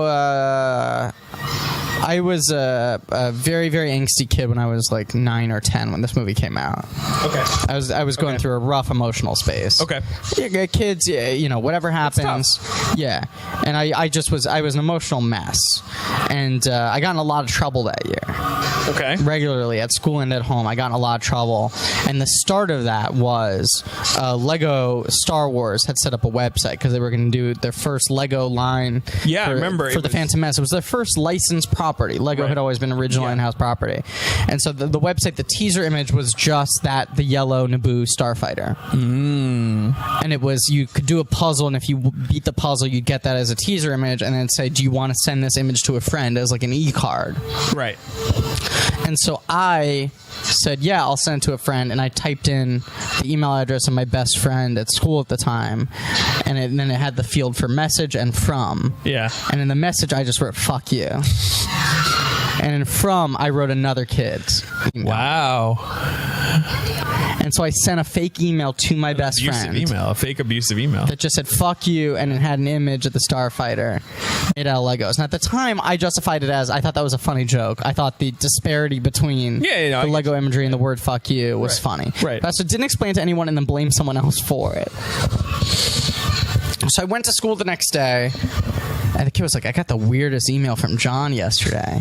And I was like, really? And John was like, I didn't do that. And everyone was like, oh, that's kind of weird. And I just like brushed it over. Yeah. And then I was sick the next day. Yeah. I actually was sick and I didn't go to school. And I came back the next day. I was about to go to school. My parents called me in to their bedroom before I went to school. Okay. And Kier, the kid I'd sent the thing to, fuck you message. His dad was a computer programmer. And he was a video. He'd figured this out. They went, we have something very serious to talk about with you. Kier got an email that had a really bad word in it. And they said, because that was John's defense. I had written the email as John's first initial and his last name at AOL.com. Right. And in reality, his email address was his first name and his last initial. Okay. All right. I guessed what his email was, and it was wrong. So he was like, I have an ironclad alibi. It's not him. It's not me. That's not my email address. It's from a fake email address. Yeah. So I was like, I have no idea what happened. My parents called me in, and they were like, we got a call from Kier's dad. He got this inappropriate email. It said it was from John. It wasn't. His dad used the internet to track down who it was from. And they said it came from you. Yeah. And I was like, absolutely not true. You just denied it. You just absolutely flatly denied it. Not true. By and the then way, went to school, and it was like a witch hunt. It was like the fucking I never Crucible. noticed this, but these are called ascension guns. That's what she calls them. Oh, really? Yeah, that was subtitled. The grapple guns? Yeah. Ascension guns. They're not like grapples because it's just like a sticky. It's a suction. Yeah. They are pretty awesome. That shot is pretty funny. It's a good moment. Yeah, it's sort of Scooby-Doo-esque, but yeah. I like this where she shoots the window. Yeah, me too. Yeah. So I went to school, and it was like the Crucible, and it was like a witch hunt, and the teachers were taking everyone aside one by one and like interrogating them about who sent the email. And so I was like, fuck, I gotta fess up. And I went home and I told my parents, and my mom cried. This is crazy. This is not a big deal. No. Like, I guess you were a kid, but my mom cried. It was the first time I'd ever seen her cry that much. And she was like, I just can't believe you'd lie to my face like that. Yeah, that was tough. My parents grounded me for a month. Yeah, I mean, it's a big moment, I guess, when you realize your kid's kind of, learning to lie that flatly to you. Yeah. They grounded me for a month without TV, and that overlapped with my birthday. Wow. And I wasn't allowed to watch TV on my birthday, and that was probably pretty devastating, I bet. I never sent an anonymous email ever again. So how much are they paying you at HBO? Do you think it's gross to say, or are we this deep into it? I don't care. You can say it or you can't say I don't care. I mean, I'm happy with it. I'm very happy with the amount of money I'm being paid. And just someone who doesn't act, I'll be like, are you fucking kidding me? They're paying you that much to like stand around and smoke cigarettes. But then someone who does act is like, oh, that's nothing crazy. It's not a tremendous amount. Right. It's not a tremendous amount, but I feel like it's an embarrassment of riches. I live a very cheap life. Yeah. I work paycheck to paycheck. Yeah. I'm not used to having like a recurring part in a TV show. I've only had it once before. Yeah. Political Animals. Yeah. And that was a limited season. Yeah, it was only 6 episodes. Right. So I was in 4 out of 6. I only got 4 paychecks, I think. Well, weekly, so I don't know. Yeah. But this, it appears I will be working more regularly. And like doing this alone will... They'll cover you for the year? Yeah, more than. I mean, I live very cheaply, yeah. The HBO model where it's like it takes them 3 weeks to shoot an episode. Yeah. That's so expensive if they're paying you weekly. Do you know how long the pilot was? How long? 8 weeks, 9 weeks? It's a Scorsese directed pilot. Yeah. That's crazy. And again, it's like, an hour-long drama on TV usually takes, 8 to 10 days, maybe? Yeah. Like, it's like way less than 3 weeks. But HBO is just like, we're going to do this the right way. Because, I worked 2 days last week and 1 week this week. You could fit those 3 days into 1 week. But they didn't, so they had to pay me twice as much. Right. Which I'm not complaining about. I'm happy. Yeah. But it also feels like... It feels like that's where the money's going. I mean, whatever. You know how they were spending a lot of money on this show? The food is amazing. That sounds great. The catering is so good, and so many options. It was like stir fry yesterday. It was make your own stir fry. Sounds great. It was a station. You point to which things you wanted, and then you picked red or white sauce. I love how it's make your own, but it's someone else makes it for you. Yeah. So, by the way, Jar Jar is taking out a whole droid army by falling over. It's awful. He's hanging from the thing. How Buster Keaton-esque. I hate that this battle scene takes place in a green field of nothing. It brought daylight. It just feels boring. Really like, yeah. Yeah. Jar Jar lands on the ground and goes, blah, blah, blah, blah. God, it's such a stupid movie. What if Attack of the Clones is great, David? It might be amazing. It might be amazing. I mean, maybe that's part of the Star Wars mystique, that you go into everything thinking like, holy cow, this is going to be awesome. Yeah. You know, like your expectations are never dulled, even if you like logically they should be. Right. So this is even worse than Jar Jar. Is this idea that Anakin somehow flies into the donut ship when no one else can by mistake. And he's trying to stop. There's no explanation for how he pulls this off. And it doesn't make sense because they could just be, hey, you've seen him pod race? Anakin's a great pilot. You know, like that. They could just play it seriously. He wants to do play it straightforward. They go, Anakin, just stay here. And he's like, fuck this. I can take this into my own hands. And instead, there's this nonsense where he's like, whoops, which button is this? Bang, bang, shooting droids and stuff. It's so annoying. It's also annoying that, like, the two things that help save the day are both done by accident. Like, Jar Jar saves the day by accident, Anakin saves the day by accident. Yeah. And the Duel of Fates is awesome, but it's a very small, contained fight. It's just 3 people fighting. God, but this does look so good. Yeah, but then, Now, the one problem, Qui-Gon's about to get taken out. One problem with this scene, although I think it's fine, is you're not quite sure where the hell they are. They're in this, like, weird engine room. And Obi-Wan's in, like, a force field, and you don't really know why these things exist. Oh, boy. Stabbed right in the stomach. In the chest. It's good, though. And it's for the first time Qui-Gon looks surprised. Yeah. Like, literally for the first time in the whole movie. He can't believe that this guy got one over on him. That's the only thing he didn't see coming. Yeah. It's pretty good. And then, like, it's kind of weird because, one, it's a little shocking. Yeah. Like, maybe you could see it coming because he's the old guy, you know, he's going to bite the dust. But I thought he was definitely going to live to see the end of this movie. I thought he was our central character. Right. And he'd be the lead in a sequel. And then... I give up. Oh, God. Tarple slaps himself in the face. Is like this fucking asshole. And this is the great Amidala scene where she decoyed the Nemodians, and it, like, I don't know. It's, like, really weird. I just got a Twitter notification telling me that... How did they get in, by the way? Because the other team had to, like, suction cup through a bunch of windows. I feel like at no point in this film do we see anyone with a good security system. Like, everything's so easily broken into, escaped from, you know? Yeah. These battle droids really are just like tearing through rice paper. Yeah, they're like, useless. Yeah. It's almost hard to believe that they took over Naboo. Yeah. I mean, even though they don't have an army. Now, Viceroy. Ooh, it just feels like Sal Bibble threw his hands up and was like, fine, I don't like confrontation. Sal Bibble's just lazy. Sal Bibble's lazy. God, look at Darth Maul. Look how much presence he has. So this scene, it's a lot more athletic, the battle between Maul and Obi-Wan, because you got Ewan McGregor, an actor in his 20s, who's obviously just happy to go full force. Yeah. And it's fantastic. And the cuts between the wide and the mid shots. Lightsaber split in half. He's only got half a lightsaber now. The visual language is perfect. Yeah. It's not confusing at all. The sound effects are great. They cut on action. We didn't talk about this in 10 episodes, how good this scene is. It's not funny, yeah. It's awesome. What's the thing I was going to say? I mean, look, obviously the makeup's doing a lot of work for him, right? The design is great. And he's a great physical actor, and he's trained in, like, martial arts or whatever. Yeah. But Ray Park does some really underrated eye acting in this movie. He gets a lot across, a lot of intensity. I mean, a lot of his intimidation comes from just his icy stare. Yes, totally. And that's all on him. Yeah. Take this. Oh, God. I would be less annoyed by Anakin ending up on the ship by accident and taking out the whole thing if he also wasn't able to escape and just fucking die. If he didn't keep saying, oops. Oh, yeah, you think he could just die? That'd be kind of funny. I'm saying for him to sneak on by accident, kill everyone by accident, but also accidentally make it out alive while everything else is blowing up behind him feels like kind of a cheat. You know? Oh, totally. There's Celia Imrie. Oh, wow. Yep. I didn't realize that's her. And then Rick Golier. We didn't hit it. They are so incompetent. We didn't hit it. What's that? No, it's not. This is not pod racing. Now, This Is Pod Racing is arguably the worst line in the movie. It has nothing to do with pod racing. It's a totally different And he's thing. like, woo! This is war. You're killing...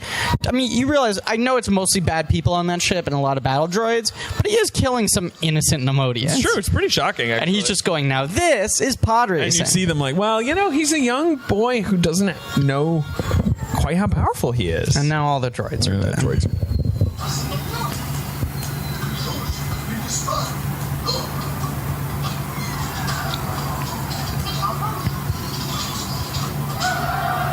That is kind of, I will say Avengers Age of Ultron pulls the same kind of thing where, like, once the one character's taken out, then all the other robot subordinates just fall to the ground. No, it doesn't. What do you mean? That doesn't happen in Age of Ultron. In Age of Ultron, they have to kill all the robots. Oh, it happens in the first Avengers, actually. When they blow up the center, all the Chitauri. Chitauri all collapse. Yeah. No, in Age of Ultron, there is this idea that they're whittling down every single Ultron. Yeah. All right, and there he goes. Takes down Maul. There's an interesting... This genuinely shocked me. The blood. There's not like a blood spatter. There's a little, like, blood mist. I guess the idea is that it cauterizes as it goes. That's the idea of the lightsaber. The mist is interesting. It's a good moment. Yeah. If I was shocked that Qui-Gon died, I was so shocked that Darth Maul died. Yeah. I really did not think he was going to die. Well, it definitely felt like this is our hero, this is our villain, they're going to take us through however many movies Georgie makes. But no, Maul's a real red herring. Yeah. God. But, I mean, I've told you my predictions. I think Attack of the Clones is going to be a clone of Darth Maul. Yeah, no, I know. It's going to be clone Darth Mauls. And they'll probably also introduce some new crazy fucking physically threatening villain. You know? What are you imagining? It's like, imagine like Darth Maul times 10. Do you know what I'm saying? Do you mean size-wise, or do you just mean like in terms of like makeup no, I think probably a really extreme design. I mean, that's what everyone loved from Darth Maul is how extreme he looked, you know? Yeah. So someone with some really cool alien design. I think someone who's really fit, really acrobatic, you know? Yeah, I see what you're saying. Maybe like multiple limbs, you know? Maybe he has like some genetic thing that makes him a better fighter, you know? So he's got like multiple arms or like 6 legs, so he runs and jumps really well or something. I don't know, man. That sounds like it could just come off as cartoonish and boring, though. I don't know. This you can kiss your trade federation goodbye. It is fascinating how like civil all of these things are, where they're like, well, it looks like you've been overthrown. It's sort of the idea of the Nemodians, right? It's like they without their droids, they're pretty sad. They're pretty pathetic people. This is Ian McDermott's best moment. You young Skywalker. You'll watch your career with great interest. He has this little jaunty little... He walks... Look how proud he is. Yeah. God, beaming. It's a good costume. It's a great costume. He's got sort of the Psycho-Bibble. Congratulations on your election, Chancellor. Your boldness has saved our people. He's so funny. Ian McDermott. God, you got Kai Madi in the background. That was producer Rick McCullum. Was in the background. That's my fact for the fucking day. Yeah, this is a weird scene where they don't really get into this. Yeah. The chosen one the boy may be. Yeah. Nevertheless, I fear grave danger, but sure, why don't you, a recently like field promoted Jedi, take over? Like, I'm sure you can handle it, teenager. No joke, 0 people are listening at this point, right? Yeah. I mean, I'm happy we did this, if only because I think it's funny that we did it. Like, I think it's funny that it exists. Yeah. No, it was really just an excuse for us to hang out, which is really what the whole podcast is. Yeah, and it's great that we get. So yeah, what's the weirdest thing we can say? We're now 2 hours and 9 minutes in. Okay, so we have, including credits, and we probably have like 4 minutes left in this movie. This is Qui-Gon's funeral, getting the burning burning him alive. Body doesn't disappear; it just burns. Padme is now back with the hair testicles. Yeah. Whimpers, beeps. That's what Jar Jar looks sad. This is a great shot where Anakin fire. is looking at and Qui-Gon has sort of been promoted. Yeah. He will be a Jedi, I promise. Yeah. Yeah, there's So a what- weird. There's a definite sadness to this, where Anakin is like, "What have I gotten myself into?" Attack of the Clones has to be his training, right? I mean, I feel like you go straight from this. You pick up right where we left off. Yeah. And it's like a kid learning the ways. Can of I the just Jedi. say something? Yeah. It's pretty rude. All these guys are talking at a funeral. They're all like chatting. They're like, "So was it the Sith? You can't talk about this before." Yeah. There you go. And then you Master of the Apprentice, and then there's this shot of Anakin, Obi-Wan, and then we pull focus to That's a Palpatine. good shot. It's a great shot, and the light flickering on him. Okay, now it's a And then big this is the party. end. They're blowing their horns. It's a bunch of Gungans, and they got drums. I like this. It's actually pretty good. It kind of peps me up. Do you know which I like the character? music. Do you know which character I haven't gotten a chance to talk about? Every time it's on screen, we're talking about something else, and I forget to mention it. There's the one Gungan they show a lot who just looks like Jar Jar, but he's fat. Okay, I don't notice this character. I'm gonna try to figure out who he is, but he looks like Jar Jar. He's dressed like Jar Jar, and he's just fat. He's just a fat Jar Jar. I like the iconography of this. And you see Anakin now has the Padawan braid, and he looks pretty disappointed about it. Actually. Yeah, he looks really bummed out. But I love the music of this with the like. Jake Lloyd really feels like every scene in this movie, it feels like he'd rather be outside playing with his friends. Yeah. Not the character, the actor. Yeah, I know what you mean. Yeah. Evan Pale there, Evan of Pale course. with, famous Jedi, the great Evan Pale.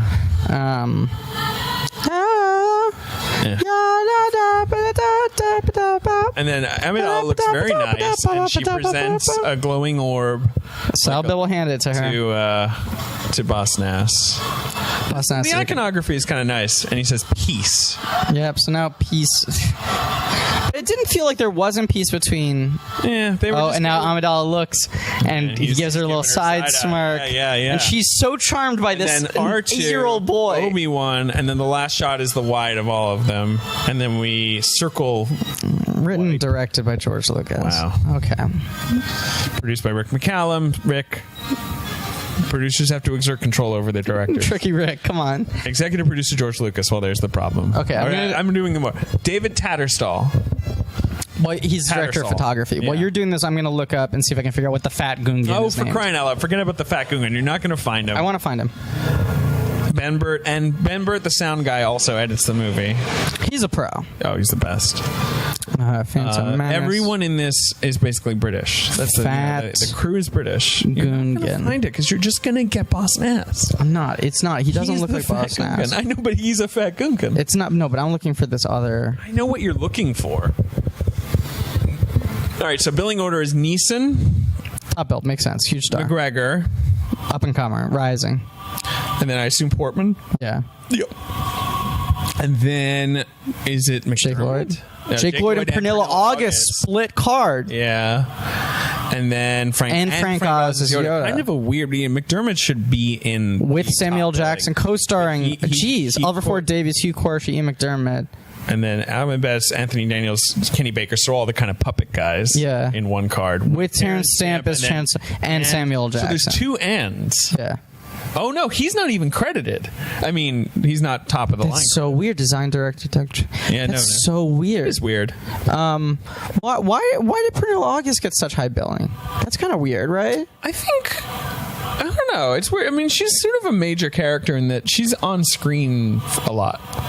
I'm not saying she doesn't deserve high billing, but it's weird for her. Well, she's really just billed over the puppeteers. Yeah. I mean, it's actually kind of a small cast. It really is, yeah. Oh, see, okay, now look at this. Yeah, this order is Neeson, McGregor, Portman, Lloyd, McDermott, August. Davis, Quarshie, Best, Daniels, Baker, Oz, Stamp, Blessed, Seacombe Park. Again, Samuel Jackson buried behind the Bravo Squadron. Yeah, ahead of Dominic West. And Sophia Coppola, Keira Knightley, Silas Carson. Jabba the Hutt is credited as himself. Ugh. That's a little Lindsay annoying. Duncan is the voice of TC-14. She is. Voice of Tae Hao is Toiga. I don't know who that is.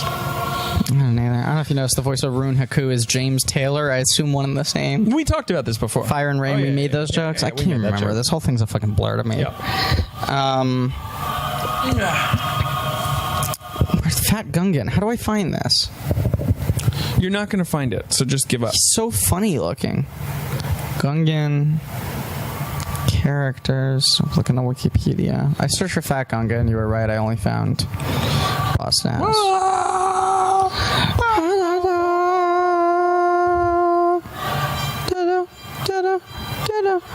Rosaria Coppola is credited as an assistant. You assume that's another Coppola. Rosario Coppola. Rosaria. Rosaria.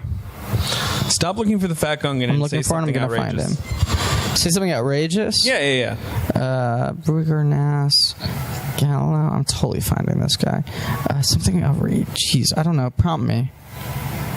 The Gem movie looks terrible. Yeah, I'm not someone who cares about that, but I'm not either, but I'm still astounded just as a fan of cinema, as an art, how bad it looks. I agree. And it looks like a really straight ripoff of Josie and the Pussycats, which is one of my favorite movies of the last 15 years. But it's like Josie and the Pussycats minus the satirical underpinning. Do a Josie and the Pussycats episode with Pilot. That's like my favorite movie. That movie was a huge flop too. Yeah, it doesn't really have the get out of jail free thing. Who made it? It was the people who made Can't Hardly Wait, which is a good movie. Yeah, it was the direct follow up. Oh boy.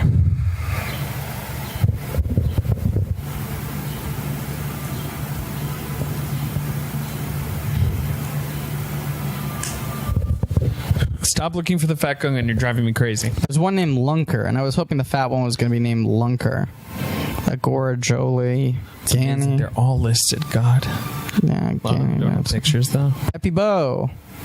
Yeah, I can't find it. Fuck it. This is terrible. I hate the whole thing. Don't worry about it. Props to the model makers. There's some nice models in this movie. Yeah. We're just doing commentary on the credits. That's fine. It's a long credit sequence. long. Visual effects crew fueled by Michael Smith of Java the Hutt. That's pretty clever. The coffee guy. And I was thinking Java, the computer program.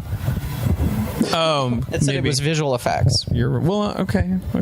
Or maybe it just meant that they found a guy at a coffee shop.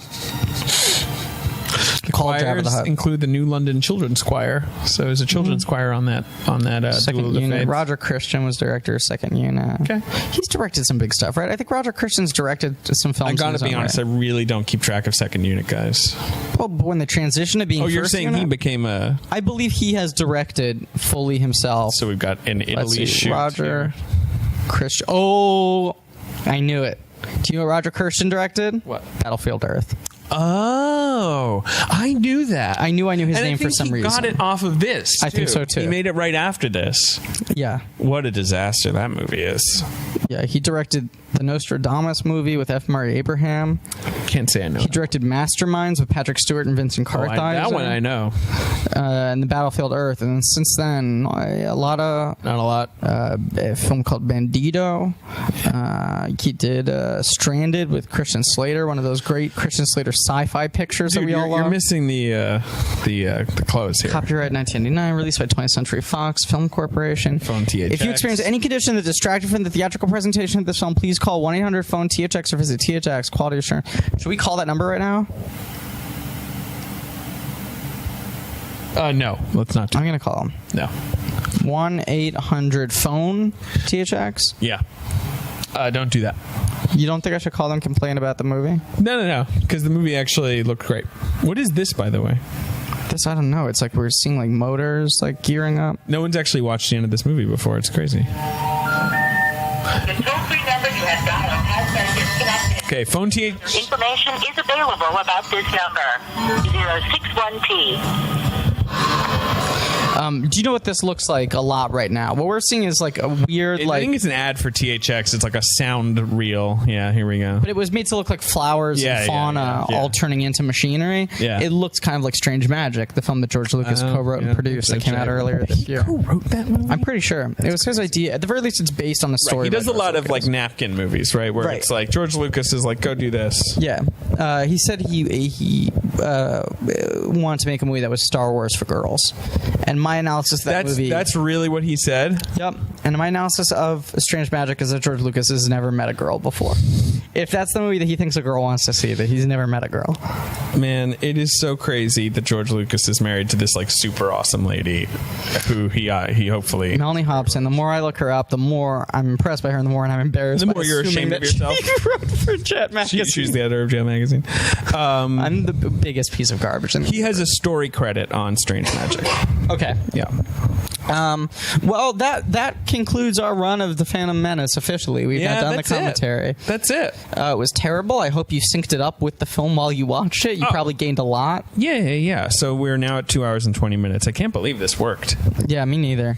Well, any final thoughts you want to say? Well, I mean, you'll next hear us doing Judging the Judge, and then after that, Attack of the Podcast. I have to watch The Judge. You have to watch The Judge. I'm really not excited to watch I have to watch The Judge a second time, David. Our fans demanded it. We have to. People were banging down our doors going, I want Judging the Judge. When are we doing that? June 3rd? Yeah, something like that. Yeah. Final thoughts. Oh, I can't believe I just watched that movie again. I'm going to have to log it on Letterboxd. Okay. How many times have you logged it now? I keep forgetting to log it. Okay. Yeah. So here are my final predictions about Attack of the Clones. Oh, we're going to do Attack of the Clones. No, come on. Forget Attack of the Clones. Or unless you want to make some crazy prediction. I just want to say, you look at sequels try to improve on the original, right? Yeah. Let's give more of what the fans like, less of what they didn't. So it seems they're going to, course correct the death of Darth Maul by bringing the clones in. Yeah. But I also just think streamlined. Okay. Tons of action scenes, clear goals, dramatic stakes upped. Yeah. Tension. I want scenes where every scene I know what's going on, why it's happening. It sounds like you're hoping for something. Less exposition. Let's not forget, this is a Star Wars movie made by George Lucas. And it was made 13 years ago. Yeah, so I don't know. But if you were someone who watched The Phantom Menace and George Lucas was making a sequel and said, what did you like about the movie? I would say, I like the pod race. Mm-hmm. Lightsaber battles are kind of cool. Yeah. Strip away a lot of these characters. Jar Jar, Anakin. Get rid of them. Obi-Wan. Well, you know what's encouraging? We looked at the IMDb. New guy playing Anakin. They got rid of Jake Lloyd. Right. He's probably a huge improvement. Yeah. Yeah. Probably. So I assume it's still going to be a little boy. That's how, logically, that'd be the next step in this franchise. Griffin, it's Hayden Christensen. We know he's not a little boy. Well, not now, but the movie was made a while ago. Hayden Christensen was a teenager in 2002, at least. Really? I think so. Well, that feels like a weird story choice. I mean, when did Shattered Glass come out? 2003? Yeah. Yeah, so there you go. That's a good movie. Wait, so you're telling me that all the other actors are playing the same characters continuous and that this one character has suddenly aged like 10 years overnight? Makes sense if you think about it, because if Amidala is, 14? Then now she's going to be 17 and he's going to be... Now he's going to be the same age as her? Well, because Portman's older than the character she's playing. It all works out. Okay, fine, whatever. I'm so excited to watch Attack of the Clones. I'm so excited to just watch a new movie. I'm really wiped out. Yeah. I'll be honest with you. Okay, so this is the end of the podcast. No, we can talk as long as... We're done. You got to go do... What do you have to do now? I have so much work to do. Really? I have to review Aquarius. How David is it? Duchovny. Bad. Really bad. It's really bad. I have to interview David Oyelowo tomorrow. Yeah, that's cool. Yeah, that's exciting. Yeah, that's really fun. Yeah, I'm going to use this thing, in fact. Yeah. This thing we're recording this podcast on to interview him. I maybe have a date tonight with this mustache, which I really need to talk to you about this, but we'll do that off mic. Yeah. Okay. Great. So thank you all for listening. Oh my God. If you're still listening, I just don't know who you are. 2 hours. Oh, let's do this thing where we throw out a hashtag to tweet at us. So if you are listening, prove to us that you're listening at this point. So what's the ultimate hashtag for our listeners right now? Well, hashtag Gragra. No, that's too obvious. They might already, if they're just fans, they might. What's something that you wouldn't think of unless you were listening up until... For you, it's point. hashtag Fat Gungan. Fat Gungan? Fat Gungan. Yeah, make it hashtag Fat Gungan. Yeah. And you can figure out what the Fat Gungan is named. Just tweet Fat Gungan at us. Tweet Fat Gungan. If you made it, and literally, no one will ever do this. Okay, and here's the thing.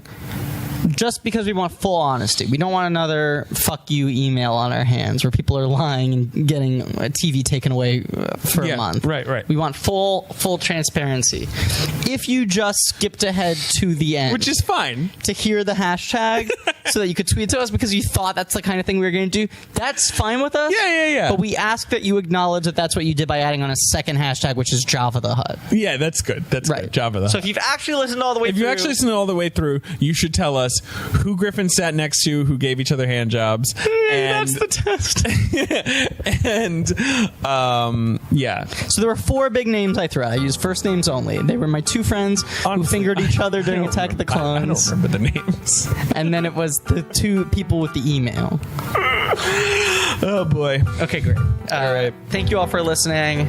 And as always, David, I don't know. and as always, we give up. As always, goodbye. We're done. Goodbye.